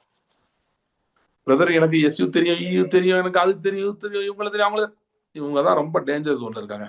ஏன்னா இந்த மாதிரி இடங்கள்ல ஒரு சில பேரை தவிர, பெரிய பெரிய ஆர்கனைசேஷன்ஸ்ல ஒரு சில பேரை தவிர நிறைய பேர் வந்து ரிலிஜியஸ் சிஸ்டம்குள்ள உட்காந்துருக்காங்க. அவங்களுக்கு எதுவுமே தெரியாது. அங்கேயே உட்காந்துருந்தீங்கன்னா அந்த டாக் அதிகமா அவங்களோட ஃப்ரெண்ட்ஷிப் இவங்களோட பேசுறது. ஓகே, முன்னாடியில எப்படி இருந்துச்சுன்னா விசுவாசிகள் அல்லாதவங்ககிட்ட பேச கஷ்டமா இருக்கும். ஐயோ அவங்களோட எப்படிங்க பேசுறது, அவங்க என்ன வேற மாதிரி இருக்குமே. இன்னைக்கெல்லாம் விசுவாசிகள்கிட்ட பேசுறதே ரொம்ப ஜாக்கிரதையா தான் பேச வேண்டியதா இருக்கு. ஏன்னா people are not into the word, they are into religion. இது இந்த ரிலிஜியஸ் ஸ்டேட்மெண்ட் ரொம்ப எதிர்பார்க்க கூடாது. நீங்க யோசித்து பாருங்க, கல்யாணம் பண்ண போறீங்க, ஓகே, அப்போ வந்து அந்த பொண்ணு இருக்குன்னு அந்த பையனை பத்தி ஒருத்தர்னு சொல்றாரு, கல்யாணம் ஃபிக்ஸ் ஆயிடுச்சு, வந்து சொல்றாரு, அம்மா கல்யாணம் பண்ணி போறேன், ரொம்ப எதிர்பார்க்காதம்மா, அந்த பையன் கொஞ்சம் அப்படி இப்படிதான், திருமண வாழ்க்கைனால ரொம்ப சந்தோஷமா இருக்குன்னு நினைச்சிட்டு போயிடாதம்மா, கொஞ்சம் அப்படி இப்படிதாம்மா இருக்கும், அனுசரிச்சுக்கோமா. இப்படி சொன்னா இது ஒரு நல்ல திருமணம் சொல்லுவீங்களா இல்லைன்னு சொல்லுவீங்களா? இது ஒரு நல்ல திருமணம் சொல்லுவோமா நம்ம? உலக ஸ்டாண்டர்ட்ஸ் படி நல்ல திருமணம் சொல்ல முடியாது. ஏன்னா என்னங்க இப்படி ஆரம்பத்துல இப்படி சொல்றாங்க சொல்லுவோமா இல்லையா? அந்த மாதிரி தான் கிறிஸ்துவை பற்றி எண்ணம் பரவி இருக்கிறது, கிறிஸ்தவ வாழ்க்கையை பத்தி. ஒரு வாரத்துக்கு முன்னாடி, ஒரு 2-3 நாளைக்கு முன்னாடி மணிப்பூர்ல 3 பேரை கொண்டிருக்காங்க ஊழியர்களை. அதுல ஒருத்தர்லாம் ஏதோ பெரிய ஒரு பயனரோட பையன்றாங்க, தெரியல எனக்கு, ஓரளவு படிச்சேன், எனக்கு ரொம்ப டீடைல்ஸ் படிக்கல நான், சொல்றாங்க. சோ இப்ப இதெல்லாம் நடக்கும்போது ஆண்டவர் என்ன பண்ணிட்டு இருக்காரு அப்படின்னா அது நமக்கு தெரியாது பிரதர். ஆண்டவருடைய சித்தம் என்னன்னு தெரியாது இல்லையா? அவர் ஏதாவது பண்ணுவார் பிரதர். இதுதான் ரிலிஜன் சொல்றேன், இதுதான் ரிலிஜன் சொல்றேன். ஏன்னா வெளிப்படுத்த விஷயத்துல என்ன போட்டிருக்கு, சில பேர் கேட்கறாங்க, அந்த ஆத்துமாக்கள் கொல்லப்பட்டவருடைய ஆத்துமாக்களை கண்டேன்றான் வெளிப்படுத்துறாரு. அவங்க கேட்டாங்க, ஆண்டவரே எப்பொழுது எங்கள் ரத்தத்துக்காக பழி வாங்குவீர் அப்படின்னு கேட்டோன்னே அவருக்கு வெள்ளையங்கிகள் கொடுக்கப்படுகிறது, கொஞ்ச நாள் வெயிட் பண்ணுங்க அந்த தொகை நிறைவாகணும். இது வந்து ஃபர்ஸ்ட் செஞ்சுரியில சொன்னதுங்க, தொகை நிறைவாகணும்னு. இப்ப நம்ம எங்க இருக்கோம்? இன்னும் தொகை நிறைவாகலையா? தொகை நிறைவாகலையா இல்ல வார்த்தையை புரியலையா? ஒண்ணு வசனம் புரியலையா? சரி, சோ நல்லா எழுதி வச்சுக்கோங்க எங்கேயாவது, என் கிறிஸ்தவ வாழ்க்கை அற்புத அடையாளங்கள் நிறைந்த வாழ்க்கை. I don't care about XYZ. இவரை பத்தி தெரியாது, அவரை பத்தி தெரியாது, ஏன் இந்த மணிப்பூர்ல இறந்து போனேன் அதெல்லாம் எனக்கு தெரியாது. என் கிறிஸ்தவ வாழ்க்கை எனக்கு தெரியாது இல்ல, நமக்கு தெரியும் சில காரியங்கள், பட் அதுக்குள்ள போக விரும்பல. என் கிறிஸ்தவ வாழ்க்கை அற்புத அடையாளங்கள் நிறைந்த வாழ்க்கை, தேவன் தாமே சாட்சி கொடுக்கிற அற்புத அடையாளங்கள் நிறைந்த வாழ்க்கை. நான் தினந்தோறும் கர்த்தரோடு நடக்கிறேன், இதெல்லாம் எழுதி வச்சுக்கோங்க, நான் கர்த்தரோடு நடக்கிறேன், ஆகவே நான் அற்புத அடையாளங்களை பார்க்கிறேன். இப்ப என்ன, கிறிஸ்தவ வாழ்க்கை இதுதான் நம்ம மைண்ட்ல பதியணும். இது பதிஞ்சாதான், இது நம்முடைய விசுவாசமா மாறினாதான் நம்ம நிற்க முடியும், எதிர்த்து நிற்க முடியும். இது வந்து நமக்குள்ள உறுதியான கன்விக்ஷனா வரணும், அப்பதான் எதிர்த்து நிற்க முடியும், நின்று ஜெபம் பண்ண முடியும். நமக்கு நம்ம ஜெபம் பண்றது நடக்காம இருக்கும் போது நம்ம எதிர்த்து நிக்கிறதுக்கு இந்த பலன் வேணும் நமக்கு, சரியா? சோ இது ஒரு பாயிண்ட். ரெண்டாவது என்னன்னா சொல்றாரு, இந்த ரட்சிப்பை குறித்து கவலையிட்டு போனால் தண்டனைக்கு எப்படி தப்பித்துக் கொள்ளும் ஏன் சொல்றாருன்னா, வரப்போகும் உலகத்தை தூதர்களுக்கு நியமிக்கலையா. ஓகே, அந்த வசனம் மட்டும் வாசிக்கிறேன் 2ஆம் அதிகாரத்துல. இனி வரும் உலகத்தை குறித்து பேசுகிறோமே, 5ஆம் வசனம், அதை அவர் தூதர்களுக்கு கீழ்ப்படுத்தவில்லை. ஏதோ தூதர்கள் கீழ்ப்படுத்தலையா? இனி வரும் உலகத்தை, இனி வரும் உலகம்னு என்ன? அதான் பிரதர், இந்த எல்லாம் வானம்லாம் முடிஞ்சு எல்லாம் இடிஞ்சு முடிச்சு புதுசா ஒண்ணு வரும், அது இனி வரும் உலகம்னு பைபிள்ல நீங்க பாத்தீங்கன்னா பேதுரு கூட அது எழுதுறாரு. இப்ப இருக்கிற உலகம், அதாவது ஆதாமின் உலகம், அப்புறம் இனி வரும் உலகம், 2 உலகம் பிரிச்சுக்கோங்க. ஆதாமின் உலகம், இனி வரும் உலகம். ஆதாமின் உலகம்ன்றது விழுந்து போன உலகம். நம்ம வந்து ஆதாமின் உலகத்துல இல்ல. நம்ம அங்கே பிறந்தோம் வளர்ந்தோம்னாலும் ரட்சிக்கப்பட்டதுனால வேற ஒரு உலகத்துக்கு வந்துட்டோம். எந்த உலகம்னா கிறிஸ்துவின் உலகத்துக்கு வந்துட்டோம். இல்லையே, நான் இங்கதான் இருக்கேன். கரெக்ட், இங்கதான் இருக்கீங்க. இது உலகம்ன்றது it's talking about reality, another reality. இது ஒரு ரியாலிட்டி, அது இன்னொரு ரியாலிட்டி. நீங்க இவர்கள் உலகத்தில் இருந்தாலும் உலகத்தார் அல்ல, அதுல இருக்கும். அது எப்படிப்பட்ட உலகமா? நீதி வாசமா இருக்கும் வானம் பூமி, புதிய வானம் புதிய பூமி இந்த வேதம் அதை சொல்லுகிறது. இப்ப இருக்கிற புதிய இந்த வானம் பூமியில நீதி இல்ல, அநீதி இருக்கு. அதை நான் உங்களுக்கு சொல்லி புரிவிக்க தேவையில்லை. உங்க வாழ்க்கையில நீங்க அனுபவிச்சிருக்கலாம், இல்ல இந்த நியூஸ் பார்த்தா தெரிஞ்சிடும். அநீதி நிறைந்த உலகம் இதுன்னு. ஓகே, அநீதி இருக்கு. ஆனா நாம் அந்த உலகத்தில் இருந்தாலும் இந்த உலகத்தார் அல்ல, வேறொரு உலகத்தை சார்ந்தவர்கள். அது என்ன உலகம்னா நீதி வாசமா இருக்கும் புதிய வானம் புதிய பூமி. இந்த புதிய வானம் புதிய பூமின்றது இது போன பிறகு வரப்போறதுன்னு கிடையாது. இது இப்ப இருக்குது. ஓகே, புதிய வானம் புதிய பூமின்றது ஒரு ஆல்டர்னேட் ரியாலிட்டி. அது இந்த கை லெஃப்ட் ஹேண்ட் வந்து பழைய வானம் பழைய பூமினா, புதிய வானம் புதிய பூமி ரைட் ஹேண்ட் உங்க ஸ்பிரிட்ல இருக்கு, உங்க ஆவியில் இருக்கிறது. சோ எப்படி அது ஒர்க் அவுட் ஆகுதுன்னா, ஒரு தனி மனிதனே இந்த புதிய வானம் புதிய பூமி மேற்கொள்ளுகிறது அப்படின்னா அவனுக்கு மட்டும் வேற மாதிரி இருக்கும், உலகத்திலே வேற மாதிரி இருக்கும், இவனுக்கு மட்டும் வேற மாதிரி இருக்கும். ஏன்னா இவன் புதிய வானம் புதிய பூமி ஆகிய நீதியின் பூமியிலே வாழ்கிறான். பழைய ஏற்பாட்டிலே எக்ஸாம்பிள்ஸ் நிறைய இருக்கு. உலகம் முழுவதும் அழிவுக்குள்ள போனது. ஆனால் நீதி வாசமா இருக்கிற பூமியிலே வாழ்ந்த நோவா காக்கப்பட்டு உயர்த்தப்பட்டு ஆசீர்வதிக்கப்பட்டான். உலகமே கீழே போயிடுச்சு. இப்ப சில பேர் சொல்லிட்டு இருக்காங்க அந்த வார் எப்ப முடியும் தெரியாது. ஜெர்மனி நிறுத்தலாம், ஒருவேளை உங்களால நிறுத்த முடியலன்னு வைங்களேன், நிறுத்துறதுக்கு ஸ்கோப் இருக்குன்னா இல்லைன்னு சொல்லல. ஒருவேளை உங்களுக்கு அந்த அளவு போக முடியலன்னா அட்லீஸ்ட் இதை தெரிஞ்சுக்கோங்க, வார் என்னன்னாலும் சரி நான் நல்லா தான் இருப்பேன். நோவா வெள்ளத்துல என்ன பண்ணா? செழித்தான். 500 ஏக்கர் வச்சுதான் வச்சிருப்போமா, பெரிய லேண்ட் வச்சுதான் வச்சிருப்போமா. அதுக்கப்புறம் என்னாச்சு? பூமி முழுவதும் அவனுடைய ஆயிடுச்சு. அவனுக்கு அவன் குமாரன் இருப்பான். சோ அவன் பஞ்ச காலத்தை இன்க்ரீஸ் ஆயிட்டு இருந்தான். எங்கும் பஞ்சம். நீதி வாசமா இருந்த பூமியிலே வாழ்ந்த ஈசாக்கு செழித்தான். எகிப்து தேசம் எங்கும் இருள் அந்தகாரம் நாசம் மோசம். நீதி வாசமா இருக்கிற கோஷேன் தேசத்திலே செழிப்பு இருந்தது. சில பேர் தீர்க்கதரிசனம் சொல்றாங்கன்னு என்கிட்ட ஒரு சில பேர் 2-3 பேர் சொல்லிட்டாங்க என்கிட்ட. இதோட அதாவது ஏதோ 2030 ஏதோ பஞ்சம் வரப்போகுது, ஏதோ வரப்போகுது. என்னன்னாலும் வந்துட்டு போகுது. நான் நீதி வாசமா இருக்கிற புதிய வானம் புதிய பூமியில் இருக்கிறேன். எனக்கும் இதுக்கும் எந்த சம்மந்தமும் கிடையாது. நான் நல்லா தான் இருப்பேன். அது மோசமாகலாம், பெருகி கொண்டே இருப்பேன். ஏன்னா நான் எப்படிப்பட்ட ராஜ்யத்துக்குள்ள வந்துட்டேன்னா அவருடைய ராஜ்யத்துக்கும் அதனுடைய எக்ஸ்பான்ஷனுக்கும் அதனுடைய விருத்திக்கும் முடிவில்லை. அதுல இருக்கிறேன். முடிவில்லாத அழிவில்லாத அசைவில்லாத ராஜ்யத்தில் நான் இருக்கிறேன். அதுதான் புதிய வானம் புதிய பூமி. சரி, இத சொல்றாரு. இனி வரும் உலகத்தை குறித்து பேசுகிறோமே, இப்ப சொன்னது. இதை அவர் தேவதூதர்களுக்கு கீழ்ப்படுத்தவில்லை அப்படின்னா என்ன அர்த்தம்? எல்லாரும் என்ன சொல்றாங்க? பிரதர், ஆண்டவர் ஒரு டப்புன்னு ஒரு ஆர்டர் போடுவார் பிரதர், உடனே தூதன் போய் இதை பண்ணிடுவான். அப்படி இல்லையா சிஸ்டம், அப்படி இல்லையா.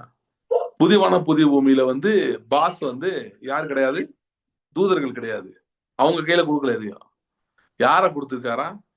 நம்ம கையில கொடுத்திருக்காரு. அதுதான் அடுத்து வருது. அதை ஒன்னொன்னா வாசிக்க நேரம் இல்லை, நீங்க படிச்சுக்கோங்க. மனுஷனை கொடுத்திருக்கிறார் வருது. அதாவது மனுஷன் ஆதியில அவனை தான் ஆளுகை செய்ய முடிய வச்சாரு, நீதி வாசமா இருக்கிற ஏதேன் தோட்டத்திலே. ஆனா அங்க அநீதி புகுந்துருச்சு. அதனால இன்னும் அப்படி இருக்க காணும். எல்லாத்தையும் அவன் பாதங்கள் கீழ்படுத்தினார், ஆனால் எல்லாம் அவன் பாதங்களுக்கு கீழே இல்லைன்னு சொல்லிட்டு அதோட நிறுத்தாம இமிடியேட் அடுத்தலன்னு சொல்றாரு. பட் வி see ஜீசஸ், இயேசுவை பார்க்கிறோமே. சற்று சிறியவர் ஆக்கப்பட்டிருந்த இயேசுவை பார்க்கிறோம். அவர் கனத்தினாலும் மகிமையினாலும், எதனால? மரணத்தை உத்தரித்த நிமித்தம், பிகாஸ் டிஃபீட்டட் டெத். அவர் மகிமையினாலும் கனத்தினாலும் முடிசூட்டப்பட்டதை காண்கிறோமே. சோ அந்த புதியவான புதிய பூமி யார் கண்ட்ரோல்ல இல்ல? தூதர்கள் கண்ட்ரோல் இல்ல. அப்படின்னா என்ன அர்த்தம்னா தேவனுடைய டைரக்ட் கண்ட்ரோல்ல இல்ல. அவர் டைரக்டா அப்படி வைக்கல. புதியவான புதிய பூமி கொண்டு வரதை எப்படி வைக்கல? டைரக்டா அவருடைய கண்ட்ரோல்ல வைக்கல. யார் கண்ட்ரோல்ல வச்சிருக்கிறாரு? கிறிஸ்துட்ட கொடுத்துட்டாருன்னு போட்டுருக்கு. ஓகே, அதோட நிக்குதா?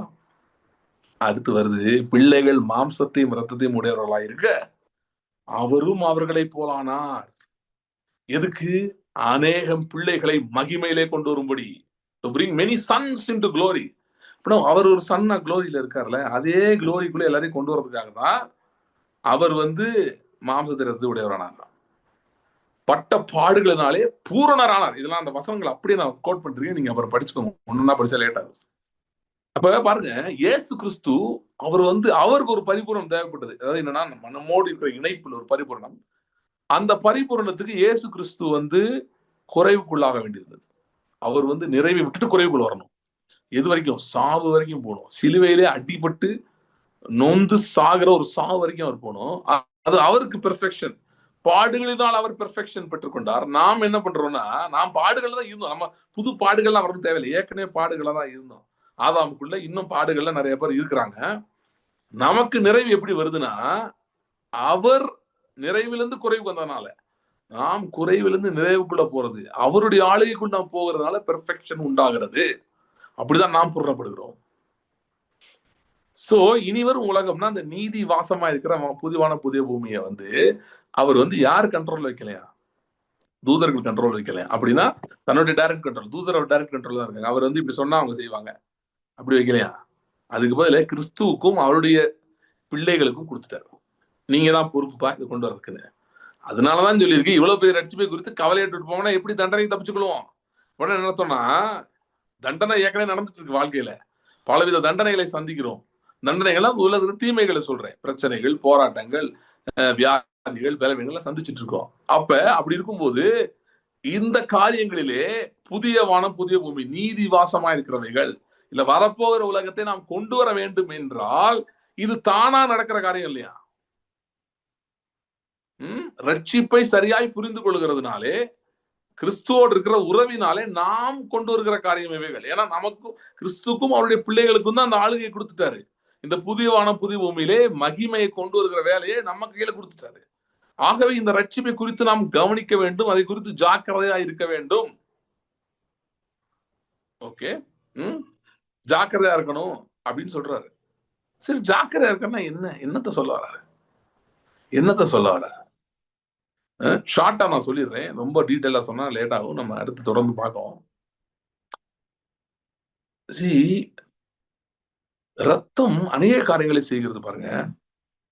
அதுல ஒரு மிகப்பெரிய விஷயம் என்னன்னா, ரத்தம் செய்கிறது, ரத்தம் ஒரு உடன்படிக்கைக்கு அடையாளமா இருக்கிறது. இயேசு கிறிஸ்து சொன்னார், தான் காட்டி கொடுக்கப்பட்ட ராத்திரியிலே, இது அநேகருக்கு என்று சிந்தப்படுகிற என்னுடைய புதிய உடன்படிக்கையின் ரத்தமா இருக்கிறது. இப்ப தீர்க்கதரிசிகள் எசேக்கியேல் அப்புறம் எரேமியா இவங்கெல்லாம் புதிய உடன்படிக்கை ஒன்று வருகிறது என்று சொன்னாங்க. ஓகே, ஆனா அது எப்படி ராட்டிஃபை ஆகுது, எப்படி நடைமுறைக்கு வந்தது அப்படின்னு சொன்னா, இல்ல அது எப்படி செயல்பாட்டுக்கு வந்ததுன்னா, இயேசு கிறிஸ்துவின் ரத்தத்தினாலே வந்தது. சோ இந்த உடன்படிக்கையில ரெண்டு ஆஸ்பெக்ட்ஸ் இருக்கு. ஓகே, ஒண்ணு கிறிஸ்து நம்முடைய ரெப்ரசன்டேட்டிவா, மனுஷனுடைய ரெப்ரசன்டேட்டிவா தேவனோடு செய்து கொண்ட உடன்படிக்கை. ஓகே, கிறிஸ்து நம்முடைய ரெப்ரசன்டேட்டிவா, நம்முடைய பிரதிநிதியா தேவனோடு செய்து கொண்ட உடன்படிக்கை. இது ஒரு பகுதி. இன்னொரு பகுதி இருக்குது. அது என்ன பகுதினா, நாம் எப்படி கிறிஸ்துவுக்குள்ளானோம், நம்மளும் கிறிஸ்துவும் எப்படி ஒண்ணுக்குள்ள ஒண்ணானோம்.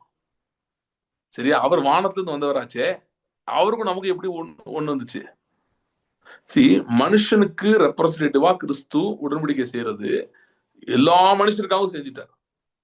ஓகே, உலகத்துல எவன் பிறந்தாலும் இனிமேட்டு யார் பிறந்தாலும் சரி, பிறக்க போற எல்லாருக்காகவும் அவர் செஞ்சு முடிச்சிட்டார்.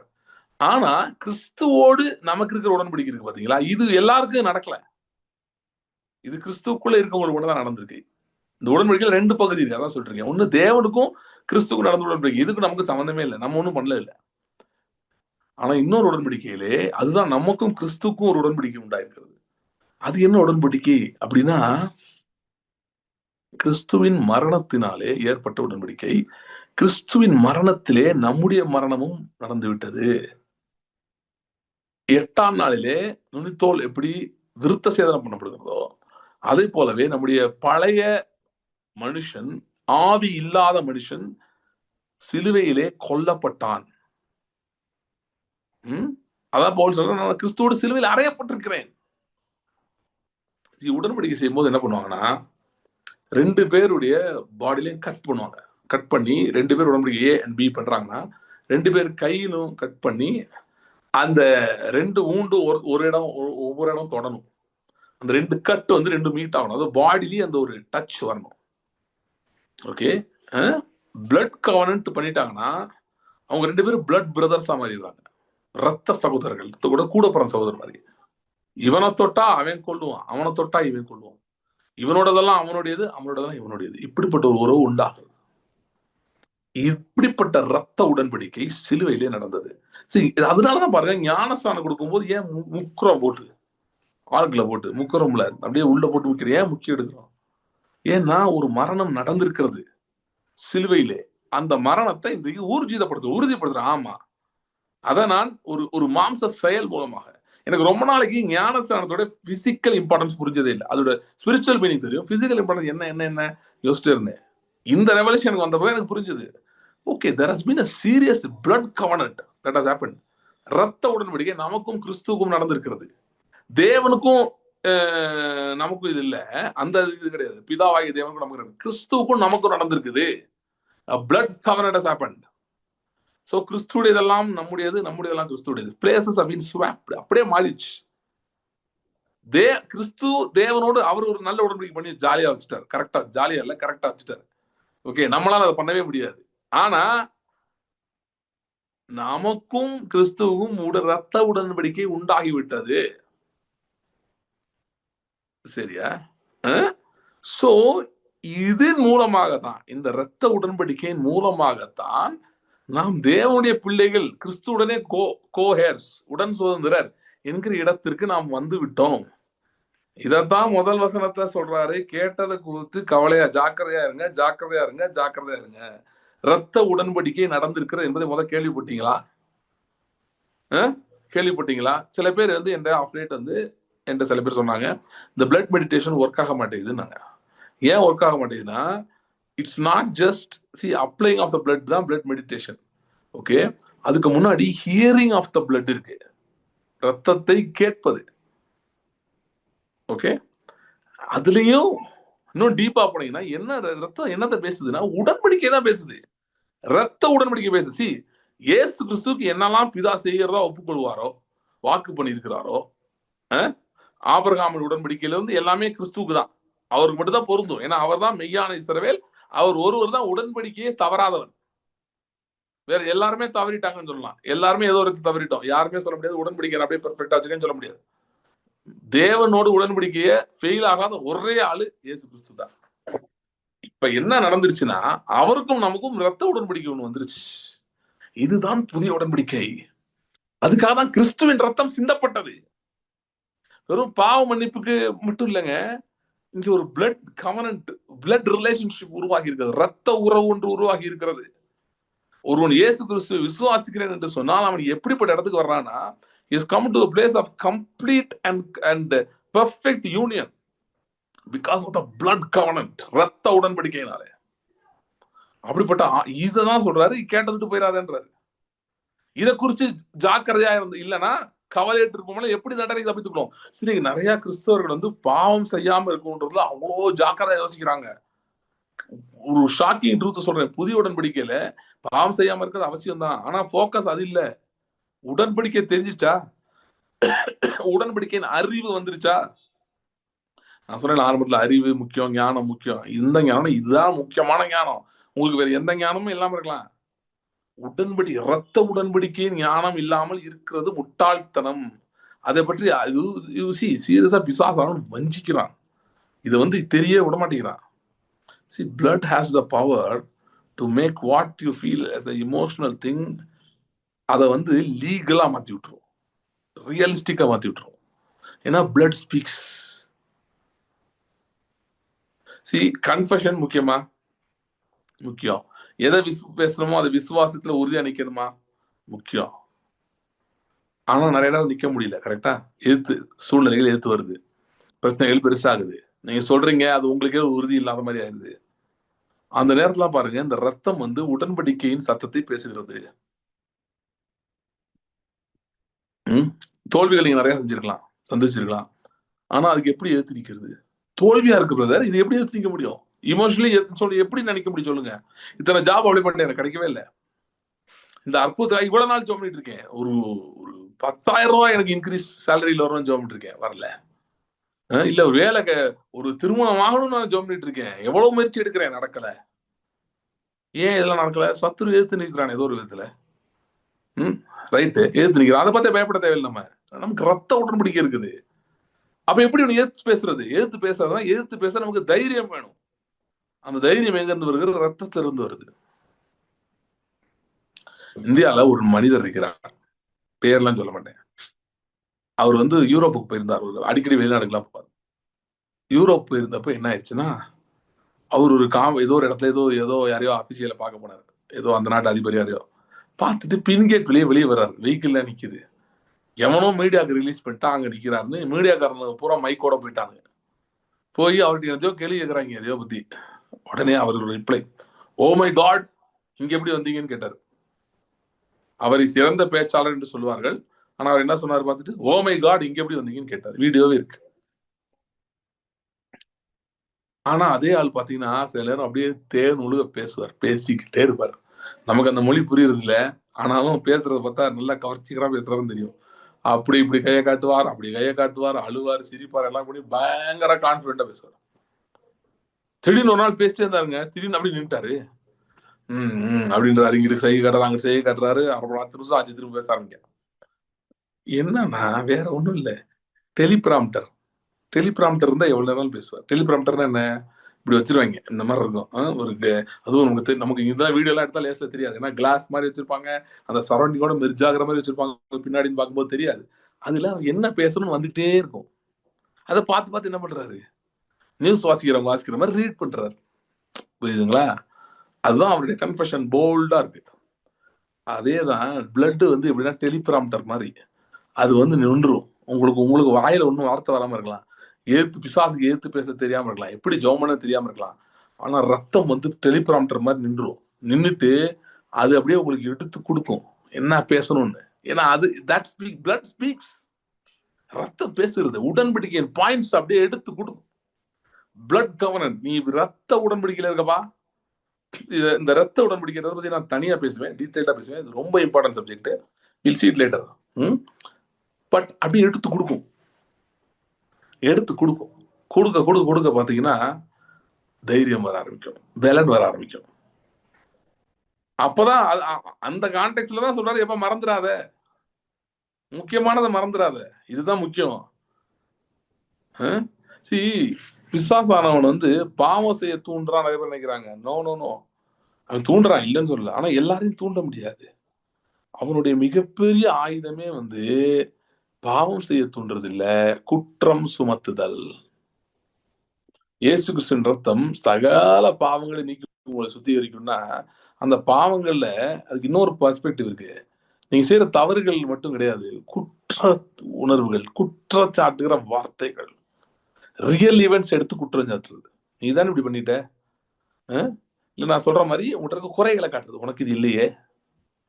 அக்யூசேஷன் எல்லாமே உங்களை திட்டுற மாதிரி வராது, உங்களை பிட்டிக்குள்ள கொண்டு போக வைக்கும், உங்களை பரிதாபத்துக்கு கொண்டு வைக்கும். என்ன நமக்கு இப்படியே நடந்துட்டே இருக்கு, சோர்வுக்குள்ள கொண்டு போக வைக்கும். அதுவும் குற்றம் சுமத்துறது தான். என்ன பண்ண போறோம் நம்ம, இப்படி ஆயிட்டு இருக்கு, நமக்கு அன்பார்ச்சுனேட்டாவே நடக்குது. அவங்களுக்கு எல்லாம் நல்லா இருக்கு. இதெல்லாம் நல்லா கவனிங்க, இதெல்லாம் நீங்க ரியாலிட்டி நடிச்சிட்டு இருக்கீங்க, இதெல்லாம் பொய்கள். நாம் தான் பேசுவது இந்த பொய்கள் உடையபடியா நான் கட்டளை எடுக்கிறேன். இதெல்லாம் பொய், எனக்கு நடக்காது, எனக்கு மட்டும் நடக்கவே இல்லை, பாரு எல்லாரும் நடக்குது, எனக்கு நடக்கல, எல்லாருக்கும் நடக்குது, எனக்கு நடக்கல, இவங்களுக்கு நடக்குது, எனக்கு நடக்கல. Lie. So how to break it? எப்படி உடைக்கிறது? ரத்தம், கிறிஸ்துவின் ரத்தம். கிறிஸ்துவின் ரத்தம் நன்மையானவளை பேசுகிறது, பேசிக்கொண்டே இருக்கிறது, உடன்படிக்கையை பேசுகிறது, உடன்படிக்கை பேசுறது. சோ டெவிலோட திங் அகைன்ஸ்ட் பிலீவர், விசுவாசிக்கு எதிராக அவன் செய்யறது குற்றம் சுமத்துதல். குற்றம் சாட்டுகிறான், குற்றம் சுமத்துகிறான். அதுக்குதான் பாத்தீங்கன்னா அந்த பிளட் கவர்னன்ட், ரத்த உடன்படிக்கை நமக்கு உதவியாக இருக்கிறது. ஏன்னா ரத்தம் நம்மோடு பேசுகிறது, எதை பேசுது? உடன்படிக்கையை பேசுகிறது. சரி, ஒரே ஒரு லாஸ்ட் பாயிண்ட் மட்டும் சொல்லிடுறேன், சொல்லிட்டு நம்ம இன்னைக்கு க்ளோஸ் பண்ணுவோம். நம்ம எடுத்து பார்க்கலாம். நடந்த ஒரு சம்பவத்தை சொல்லுகிறேன், சொல்லிட்டு நான் முடிச்சிடறேன். பல ஆண்டுகளுக்கு முன்பாக ஆப்பிரிக்கால டேவிட் லிவிங்ஸ்டன் அப்படின்னு ஒரு மிஷனரி போயிருந்தார். அவர் வந்து போனவர் இங்கிலாந்துல இருந்து போனவர். அவர் எங்க போனாருன்னு தெரியாம போயிடுச்சு, கண்டுபிடிக்க முடியல, அவரை ட்ரேஸ் பண்ண முடியாம ஆயிடுச்சு. உயிரோடு இருக்காரா செத்துட்டாரான்னு ரொம்ப டவுட். அப்படி இருக்கும்போது ஒரு நாள், ஐ திங்க் அவர் பேரு சார் ஹென்ரியா, சார் ஸ்டான்லின்னு நினைக்கிறேன், சார் ஸ்டான்லியா, ஹென்ரி ஸ்டான்லி, ஏதோ ஒன்று அவர் பேரு, ஸ்டான்லின்னு வச்சுக்கோங்க. இந்த ஸ்டான்லி வந்து என்ன பண்றாரு, இவரை தேடி போறாரு. யாரை தேடி? டேவிட் லிவிங்ஸ்டனை தேடி போறாரு. அவர் ஒரு எக்ஸ்ப்ளோரர், இவர் வந்து தேடி போறவர். ஸோ அவர் போகும்போது ஒரு குறிப்பிட்ட ஏரியாவுக்கு போறாரு. இவரும் வந்து பிரிட்டிஷ் ஆர்மி எல்லாம் கூட்டிட்டு தான் போறாரு. ஆனா ஆப்பிரிக்காவுக்குள்ள போய் அவங்க வீக் ஆயிட்டாங்க, இவருக்கும் கொஞ்சம் உடம்பு சரியில்லாம ஆயிடுச்சு. அப்போ வந்து அவருக்கு ஒரு அங்க லாஸ்ட் கிளம்புற இடத்துல ஒரு வெள்ளை கோட் ஒன்று, ஒரு ஆடை வந்து அவரு வாங்கிட்டு வந்திருக்காரு. எதுக்குன்னா அதுல இருந்து பால் கலந்து குடிச்சுக்கலாம், அந்த பாலை குடிச்சாலும் அது கொஞ்சம் தெம்பா இருக்கும். வேற எதுவும் ஒரு ஆள் சாப்பிடலாம் முடியல, ரொம்ப சிக்கா இருக்காரு அந்த மாதிரி டைம். அப்போ போகும்போது பார்த்தா ஒரு ஆப்பிரிக்கன் ட்ரைபை சந்திக்கிறார். அந்த ட்ரைபை வந்து இவர் எதிர்த்துனா சண்டை போட இவரால் முடியாது, போட்டா தோத்துருவாங்கன்னு தெரியும். ஆனா இவர் வேலை இன்னும் முடியல, டேவிட் லிவிங்ஸ்டன் இன்னும் சந்திக்கல. அவர் சந்திக்கணும், மீட் பண்ண ஆகணும். அப்ப அதெல்லாம் தாண்டி தான் போகணும். என்ன பண்ணன்னு தெரியாம யோசிச்சுட்டு இருக்காரு. இவ எப்படி இதை போறது, அவன் விட மாட்டேங்கிறான். சண்டைக்கு தான் வரேன்றான், சண்டைக்கு போனா தோத்துருவாரு. அப்ப இவர் வந்து தன்னோட இன்டர்பிரேட்டர் கேட்டாராம், என்னங்க பண்றது. அவன் சொன்னா ஒரே ஒரு வழிதான் இருக்கு இல்ல தப்பிக்கிறதுக்கு. என்னன்னு கேட்டிருக்காரு. அவனோட ஒரு உடன்படிக்கை பண்ணிடுறேன், பிளட் கவர்னன்ட் பண்ணிடுறேன். பிளட் கவர்னன்ட்டா, என்னங்க என்னமோ சொல்றீங்க, அது அது செட் ஆஃப் ரிச்சுவல்ஸ் நிறைய, அதெல்லாம் நீங்க கேட்டீங்கன்னா இவர் வந்து பயந்துட்டார். என்ன இது ஏதோ பயங்கரமா என்னெல்லாம் வரல, இதெல்லாம் நான் பண்ண மாட்டேன். அவன் சொல்லிட்டான், அதுதாங்க ஒரே வழி, நீங்க ஒன்றும் இல்லைன்னா கோ பேக், வீட்டுக்கு போயிருங்க. திரும்ப தொடர்ந்து போகணும்னா பிளட் கவர்னன்ட். சரி, பிளட் கவர்னன்ட் பண்ணா என்ன நடக்கும், ரத்த உடன்படிக்கை பண்ணா என்ன, என்னன்னா நீங்களும் அந்த கிங்கும் பிரதர் ஆயிருவீங்க, உங்களுக்கு எல்லா ப்ரொடெக்ஷனும் அவன் கொடுத்து ஆகணும். அப்படிப்பட்ட கட்டாயத்துக்கு அவன் தள்ளப்படுவான். ஓகே, அதனால வந்து உங்களுக்கு ஃபேவர் நிறைய இருக்கு, பெனிஃபிட் நிறைய இருக்கு. ஆனா இதுல முக்கியமான இருக்கு, எக்ஸ்சேஞ்ச் இருக்கு அப்படின்ட்டான். உன்கிட்ட வந்து ஒன்னு அந்த வாங்கிட்டு தான் அந்த ஆளு உடன்படிக்கை பண்ணுவாரு. சரின்னு போனா அந்த சீஃப் வந்து பார்த்துட்டு பேசி முடிச்சுட்டு ஓகே உடன்படிக்கை பண்ணலாம்னு சொல்லிட்டு கேட்டது என்ன, இந்த கோட்டை கேட்டிருக்கேன், ஆடை கொடு. இவரு எங்க ஆடு இல்லாம நான் என்னங்க பண்றதுன்னு. ஆனா சொல்லிட்டாங்களாம், வேற வழி இல்லைங்க, அதுதான் உடன்படிக்கை. சரி, ஆடை கொடு. கொடுத்தாச்சு. கொடுத்து அதுக்கு என்ன தருவேன் அப்படின்னா அந்த ஆள் வந்து அவருடைய ஈட்டியை கொடுத்தாராம். இதுதான் வச்சுக்கோங்க. அடா அட பாவமே, ஆடு போச்சு, ஈட்டி வந்திருக்கு. அது ஒரு ஒரு காப்பர் ஈட்டி, அது ஒன்றும் பெருசா ஒன்றும் பார்க்கணும் பயங்கரமாலாம் ரொம்ப வேல்யூலாம் இல்லை இருக்கு. அதை போய் ஒரு மார்க்கெட்ல வித்தாலும் ரொம்ப காசு கிடைக்காது. இப்படி ஏமாந்துட்டோமே அப்படின்னு சொல்லிட்டு வேற வழி இல்லாம போயிருக்காரு. ஆனா அந்த கிங்கோட டொமைன்ல, அந்த சீஃபோட டொமைன்ல இவர் எங்கெல்லாம் போனாரோ பல நாட்கள் அங்க சுத்தி இருக்காரு.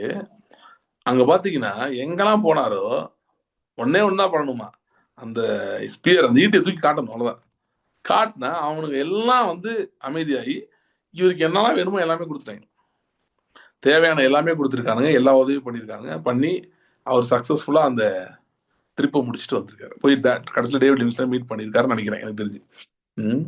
ஸோ இது இந்த ஹேபிட் ஆஃப் கவர்னன்ட், உடன்படிக்கைன்றது ஆப்பிரிக்கன் ட்ரைப்ஸ்லாம் ரொம்ப ப்ராமினெண்டா பவர்ஃபுல்லா இருந்திருக்கு. ஸோ இது பைபிள்ல பார்த்தீங்கன்னா இதை தான் ஆண்டவர் ஆபிரகாமோட செய்தார், அவனோட உடன்படிக்கை ஏற்படுத்த வேண்டாரு. அப்புறம் பையனோட ஒரு உடன்படிக்கைனா எப்படிப்பட்டது நீங்க தெரிஞ்சுக்கணும்ல, சும்மா ஏதோ ஒரு 2 பேர் சைன் பண்ணாங்கன்னு நினைச்சுக்க கூடாதுல. ஸோ உன் பையனோட பண்ணுவேன் அப்படின்னு ஈசாக்க பத்தி சொல்றாரு. அதுக்கப்புறம் வந்து கிறிஸ்துவோடனே பண்ற உடன்படிக்கை பத்தி வருது, சரியா. புதிய உடன்படிக்கை பத்தி இயேசுவே சொல்றாரு. ஸோ நமக்கும் ஆண்டவருக்கும் இப்படிப்பட்ட ஒரு பிளட் ரிலேஷன்ஷிப் உண்டாயிருக்கிறது.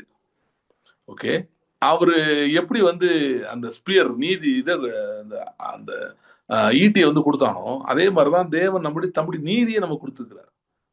ஸோ உங்கள் பிரச்சனைகள் பெரிதாகும் போது, தலைக்கு மேல ஏறும்போது நீங்க வந்து ரொம்ப போராடி தேவையில்லை. இந்த ஆடுதான் எதுக்கு அடையாளம் அப்படின்னா உங்களுடைய கடந்த கால அனுபவம் உங்களுக்கு அடையாளமா இருக்கு. ஸோ ஆடை அவர் கொடுத்த மாதிரி, ஆடை கேட்டா கொடுத்தாருன்ற மாதிரி நம்ம கடந்த கால அனுபவத்தை ஆண்டவர்கிட்ட கொடுத்துருவோம், தூக்கிட்டு சுத்த வேணாம். ஐயோ எனக்கு போன வருஷம் இப்படி ஆயிடுச்சு, முன்னாடி இப்படி ஆயிடுச்சு, அதை விட்டுட்டு அந்த கிறிஸ்துவின் ரத்தம், ஏன்னா அதுதான் நீதிக்கு ஒரு ஃபவுண்டேஷன், அஸ்திபாரமா இருக்கு இல்லையா.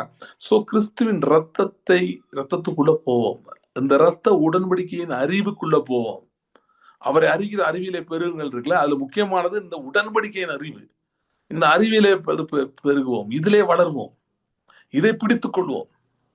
கேட்டவை விட்டு விலகாதீங்க, திரும்ப திரும்ப கேளுங்க, அங்கே போய் நில்லுங்க, சொல்லுங்க, ஆண்டவரே உடைய ரத்தத்தை பற்றிய வெளிப்பாடு எனக்கு என்ன வேணும், அதனால எப்படி எனக்கு நீதி உண்டாயிருக்கிறது என்றது எனக்கு வேணும், இந்த ரத்த உடன்படிக்கை பற்றி எனக்கு வெளிப்பாடுகள் வேணும், இது எனக்கு முக்கியம் அப்படின்னு அந்த இடத்துல நில்லுங்க, மறுபடியும் நில்லுங்க. நின்று அந்த எப்படி ஈட்டியை தூக்கி அவர் காட்டினாரோ அது மாதிரி வந்து உங்கள் நீதியை, உங்கள் பிரச்சனைகளுக்கு எதிராக நீதியை பயன்படுத்துங்கள். உங்கள் நீதியை வைத்து எதிர்த்து நில்லுங்கள். தேவன் அருள் இருக்கிற நீதி, அவர் கொடுத்துருக்கிற வேல்யூ, அதை வச்சு எதிர்த்து நில்லுங்க. எனக்கு என்னெல்லாமோ சொல்றீங்க, எதிர்த்து நில்லுங்கன்றீங்க, அதெல்லாம் எனக்கு தெரியலையே. Okay, just come to the hearing of the blood. நான் சொல்றது எல்லாம் அதுவே நடக்க ஆரம்பிச்சிடும்.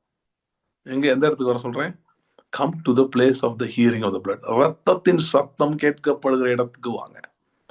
ரத்தத்தின் சத்தம் கேட்கப்படுகிற இடத்துக்கு வாங்க. ஆபேலின் ரத்தம் பேசுறதும் நன்மையானவர்களே பேசுகிற தெளிக்கப்படும் ரத்தம் ஆகிய கிறிஸ்துவின் ரத்தம், அந்த இடத்துக்கு வாங்க. ரத்தம் உங்களோடு பேசட்டும், நீதியை நிலைநாட்டட்டும், தைரியத்தை கொடுக்கட்டும்.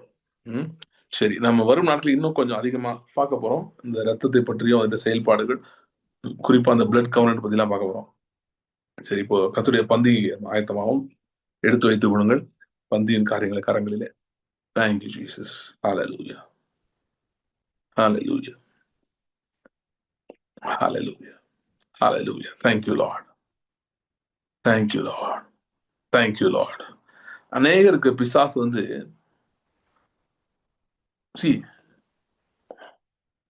நம்முடைய நீதி வந்து அழுக்கான கந்தையை போல இருக்குது. Okay, our righteousness are like filthy rags. அழுக்கான கந்தையை போல இருக்குது. தேவன் தம்முடைய நீதியின் சால்வையை நம்ம கொடுத்திருக்கிறார். ஓகே, நீதியின் சால்வையை நம்ம கொடுத்திருக்கிறார். நீதியின் சால்வையை நம்ம கொடுத்திருக்கிறார். ஓகே, சோ பிசாசு என்ன பண்றான்னு பாத்தீங்கன்னா, அநேக நேரங்களிலே நாம் நம்முடைய நீதியின் சால்வையை கழட்டி வச்சிருக்க வேலை பார்க்கிறோம். அதை கவனிக்காம உள்ள இருக்கிற லேயர்ல நிறைய குற்றங்கள், குறைகள், பிரச்சனைகள் எல்லாமே இருக்கலாம். அதையே பார்க்க வைக்கிறான். யாருக்கும் பிரச்சனை இல்லாம இல்ல, குறைகள் இல்லாம இல்ல, ஆனால் நீதியின் வஸ்திரம் நமக்கு கொடுக்கப்பட்டிருக்கிறது. இப்ப நான் வந்து பாத்தீங்கன்னா ஒரு கோட் போட்டிருக்கேன் இல்லையா, உள்ளுக்குள்ள ஒரு ட்ரெஸ் போட்டிருக்கேன். ஸோ ஒன்று அந்த ட்ரெஸ்ஸை நான் பார்க்கலாம், இல்லை அந்த கோட்டை பார்க்கலாம். ஒருவேளை என் ட்ரெஸ் அழுக்கா இருக்குன்னே வச்சுக்கோங்களேன், இங்கே இருக்க சட்டை ஃபுல்லாக அழுக்கா இருக்கு, ஆனால் என்கிட்ட நல்ல கோட் இருந்தால் நான் என்ன பண்ணலாம், மேலே போட்டு இதை போட்டு மூடி விட்டுலாம். மூடி விட்டா அழுக்கு எங்கேயா தெரியுமா? தெரியாது. எங்கேயோ போறேன் அழுக்காயிருச்சு, ஆனால் இப்படி இது கோட் இது ஜெர்கின் மாதிரி இருக்குன்னா டக்குன்னு என்ன பண்ணுறேன், இதை போட்டு விட்டுறேன். இதை போட்டு விட்டா எனக்கு இதுதான் தெரியும், அது தெரியாது. சேம் வே நீதி அப்படி கொடுத்துட்டாரு. பிசாசு வந்து இந்த கோட்டை தவிர எல்லாத்தையும் சொல்லுவான், உள்ள இருக்கிறத சொல்லிட்டே இருப்பான். உள்ள என்ன இருக்கு? உள்ள இருக்கு, பிரச்சனை இருக்கு, நான் இல்லைன்னு சொல்லலை, ஆனா எதுவும் இருக்கு, இதை போட்டுக்கலாம், போட்டா பர்பஸ் சர்வ் ஆயிடும். அது மாதிரி பாத்தீங்கன்னா தேவன் கொடுக்கிற நீதியின் சால்வை, நீதி என்னும் இந்த கோட், சால்வைனா கோட் அந்த மாதிரிதான், ஓவர் கோட் மாதிரி, அது வந்து it can cover all your negatives. Okay, பணம் இல்லையா, சுகம் இல்லையா, ஏதாவது பிரச்சனையா, வியாதியா, சண்டையா, போராட்டம், வாட் எவர், தேவன் கொடுக்குற நீதி அதை கவர் பண்ணக்கூடியதா இருக்குது. அப்படிப்பட்ட உடன்படிக்கை நமக்கு வந்திருக்கிறது. இன்ஃபேக்ட் இந்த கோட்டே நம்மளோடதே கிடையாது, அவரோட கோட், அதை கொண்டு நம்ம கொடுத்துட்டாரு. தம்முடைய நீதி நம்ம கொடுத்தார், அதான் சிலுவை transaction. His code has been given to us. So இந்த வாரம் நீங்க எதை சந்திக்கிறீர்கள், இந்த நாட்கள் எதை சந்திக்கிறீர்கள், தைரியமா போங்க. எதை நம்பி போக வேணாம், உங்களை நம்பி இல்லை, அவர் அருள் இருக்கிற நீதியின் சால்வை, அதை நம்பி போங்க, ஜெயம் உண்டாகும். அதை எப்படி நம்புறது? அதுக்குதான் ரத்தம் முக்கியம். ரத்தத்தை தியானியுங்கள், ரத்தத்தின் சத்தம் கேட்கட்டும், ரத்தத்தின் சத்தம் கேட்கட்டும். இந்த ரத்த உடன்படிக்கை எப்படிப்பட்டதுன்னு நான் இன்னும் அதை பற்றி டீச் பண்ண டீட்டெயிலாக நான் பண்ண போறேன். நீங்களே கேளுங்க, ஆண்டவரே இந்த ரத்த உடன்படிக்கை, இந்த டிரான்சாக்ஷன் பத்தி எனக்கு சொல்லி கொடுங்க, இது எப்படிப்பட்டது, இதுல என்ன இருக்கு, எனக்கு இன்னைக்கு இவ்வளவு பிரச்சனை இருக்கு, ஆனா இதெல்லாம் அந்த உடன்படிக்கையில மீட் ஆயிடுச்சு.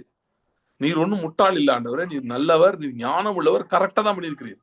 எனக்கு இன்னைக்கு நான் சந்திக்கிற பிரச்சனை தெரிஞ்சுதான் நீர் பண்ணியிருக்கிறீர், எனக்கு அதை பத்தின வெளிப்பாடு தரோம், அதை பத்தின ஞானத்தை தரோம்னு கேட்போம். அன்றனுடைய சரீரத்துக்காக ரத்தத்துக்காக நாங்கள் நன்றி செலுத்துகிறோம். எங்களுக்காக பிற்கப்பட்ட முடிய சரீரம், எங்களுக்காக சிந்தப்பட்ட முடிய ரத்தம், இவர்களுக்காக நன்றி. கர்த்தாவே, சிலுவையின் மேன்மையை ஒவ்வொருவரும் உணரச் செய்யும், அவர்களோடு பேசும், அவர்களுக்கு சில அற்புதங்களை செய்து நீர் இடைப்படும். சுவிசேஷம் அற்புத அடையாளங்களால் உறுதிப்படுத்தப்படுகிறதா இருக்கிறது ஆண்டவர். இந்த வாரத்திலே இவர்களுடைய வாழ்க்கையில சுவிசேஷம் அற்புத அடையாளங்களினால் உறுதிப்படுத்தப்படட்டும், அதை அனுபவிக்கட்டும், அதை பார்க்கட்டும். அன்று ஒரு சிக்கோடு சரீரத்துக்காக ரத்தத்துக்காகவும் நன்றி செலுத்துகிறோம். ஸ்தோத்திரத்தோடு நன்றி அறிதலோடு இதிலே நாங்கள் பங்கு பெறுகிறோம்.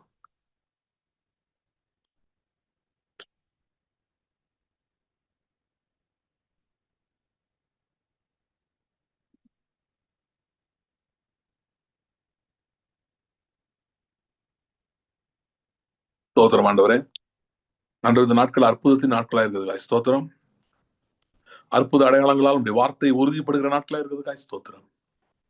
ஆண்டவரே, இந்த நாட்களிலும் நீர் எங்களுடைய கிரியை நடப்பித்து உடைய வார்த்தையினாலே ஆண்டவரே அற்புத அடையாளங்களினாலே இப்படி வார்த்தை நீர் உறுதிப்படுத்துகிறதுக்காய் ஸ்தோத்திரம். உறுதிப்படுத்துகிறதுக்காய் ஸ்தோத்திரம். Thank you Lord. ஆண்டவரே, இந்த குறிப்பா இந்த வாரத்திலே கேட்டுக்கொண்டிருக்கிறவங்க, இப்பொழுது கேட்கிறவங்க, இனி கேட்கிறவங்க எல்லாருக்கும் ஜெபிக்கிறேன். விசேஷித்த விதத்திலே இந்த இரத்த உடன்படிக்கையின் நன்மையை அனுபவிக்கட்டும். அதை அனுபவிக்கும் போது, ஓ, இது என்னால் உண்டானது அல்ல, இது அந்த உடன்படிக்கை நிமித்தமாக நடந்த மேன்மை என்று புரிந்து கொள்ளட்டும். கர்த்தாவே, இவர்களோடு நீர் பேசும், இடைப்படும், அற்புத அடையாளங்கள் மூலமாய் கிரியை செய்யும். இவர்கள் விசுவாசத்தை இன்னும் பலப்படுத்தும். இயேசு கிறிஸ்துவின் நாமத்தில் ஜெபிக்கிறோம் பிதாவே. ஆமென். Thank you. God bless you. See you in the next meeting. Thank you.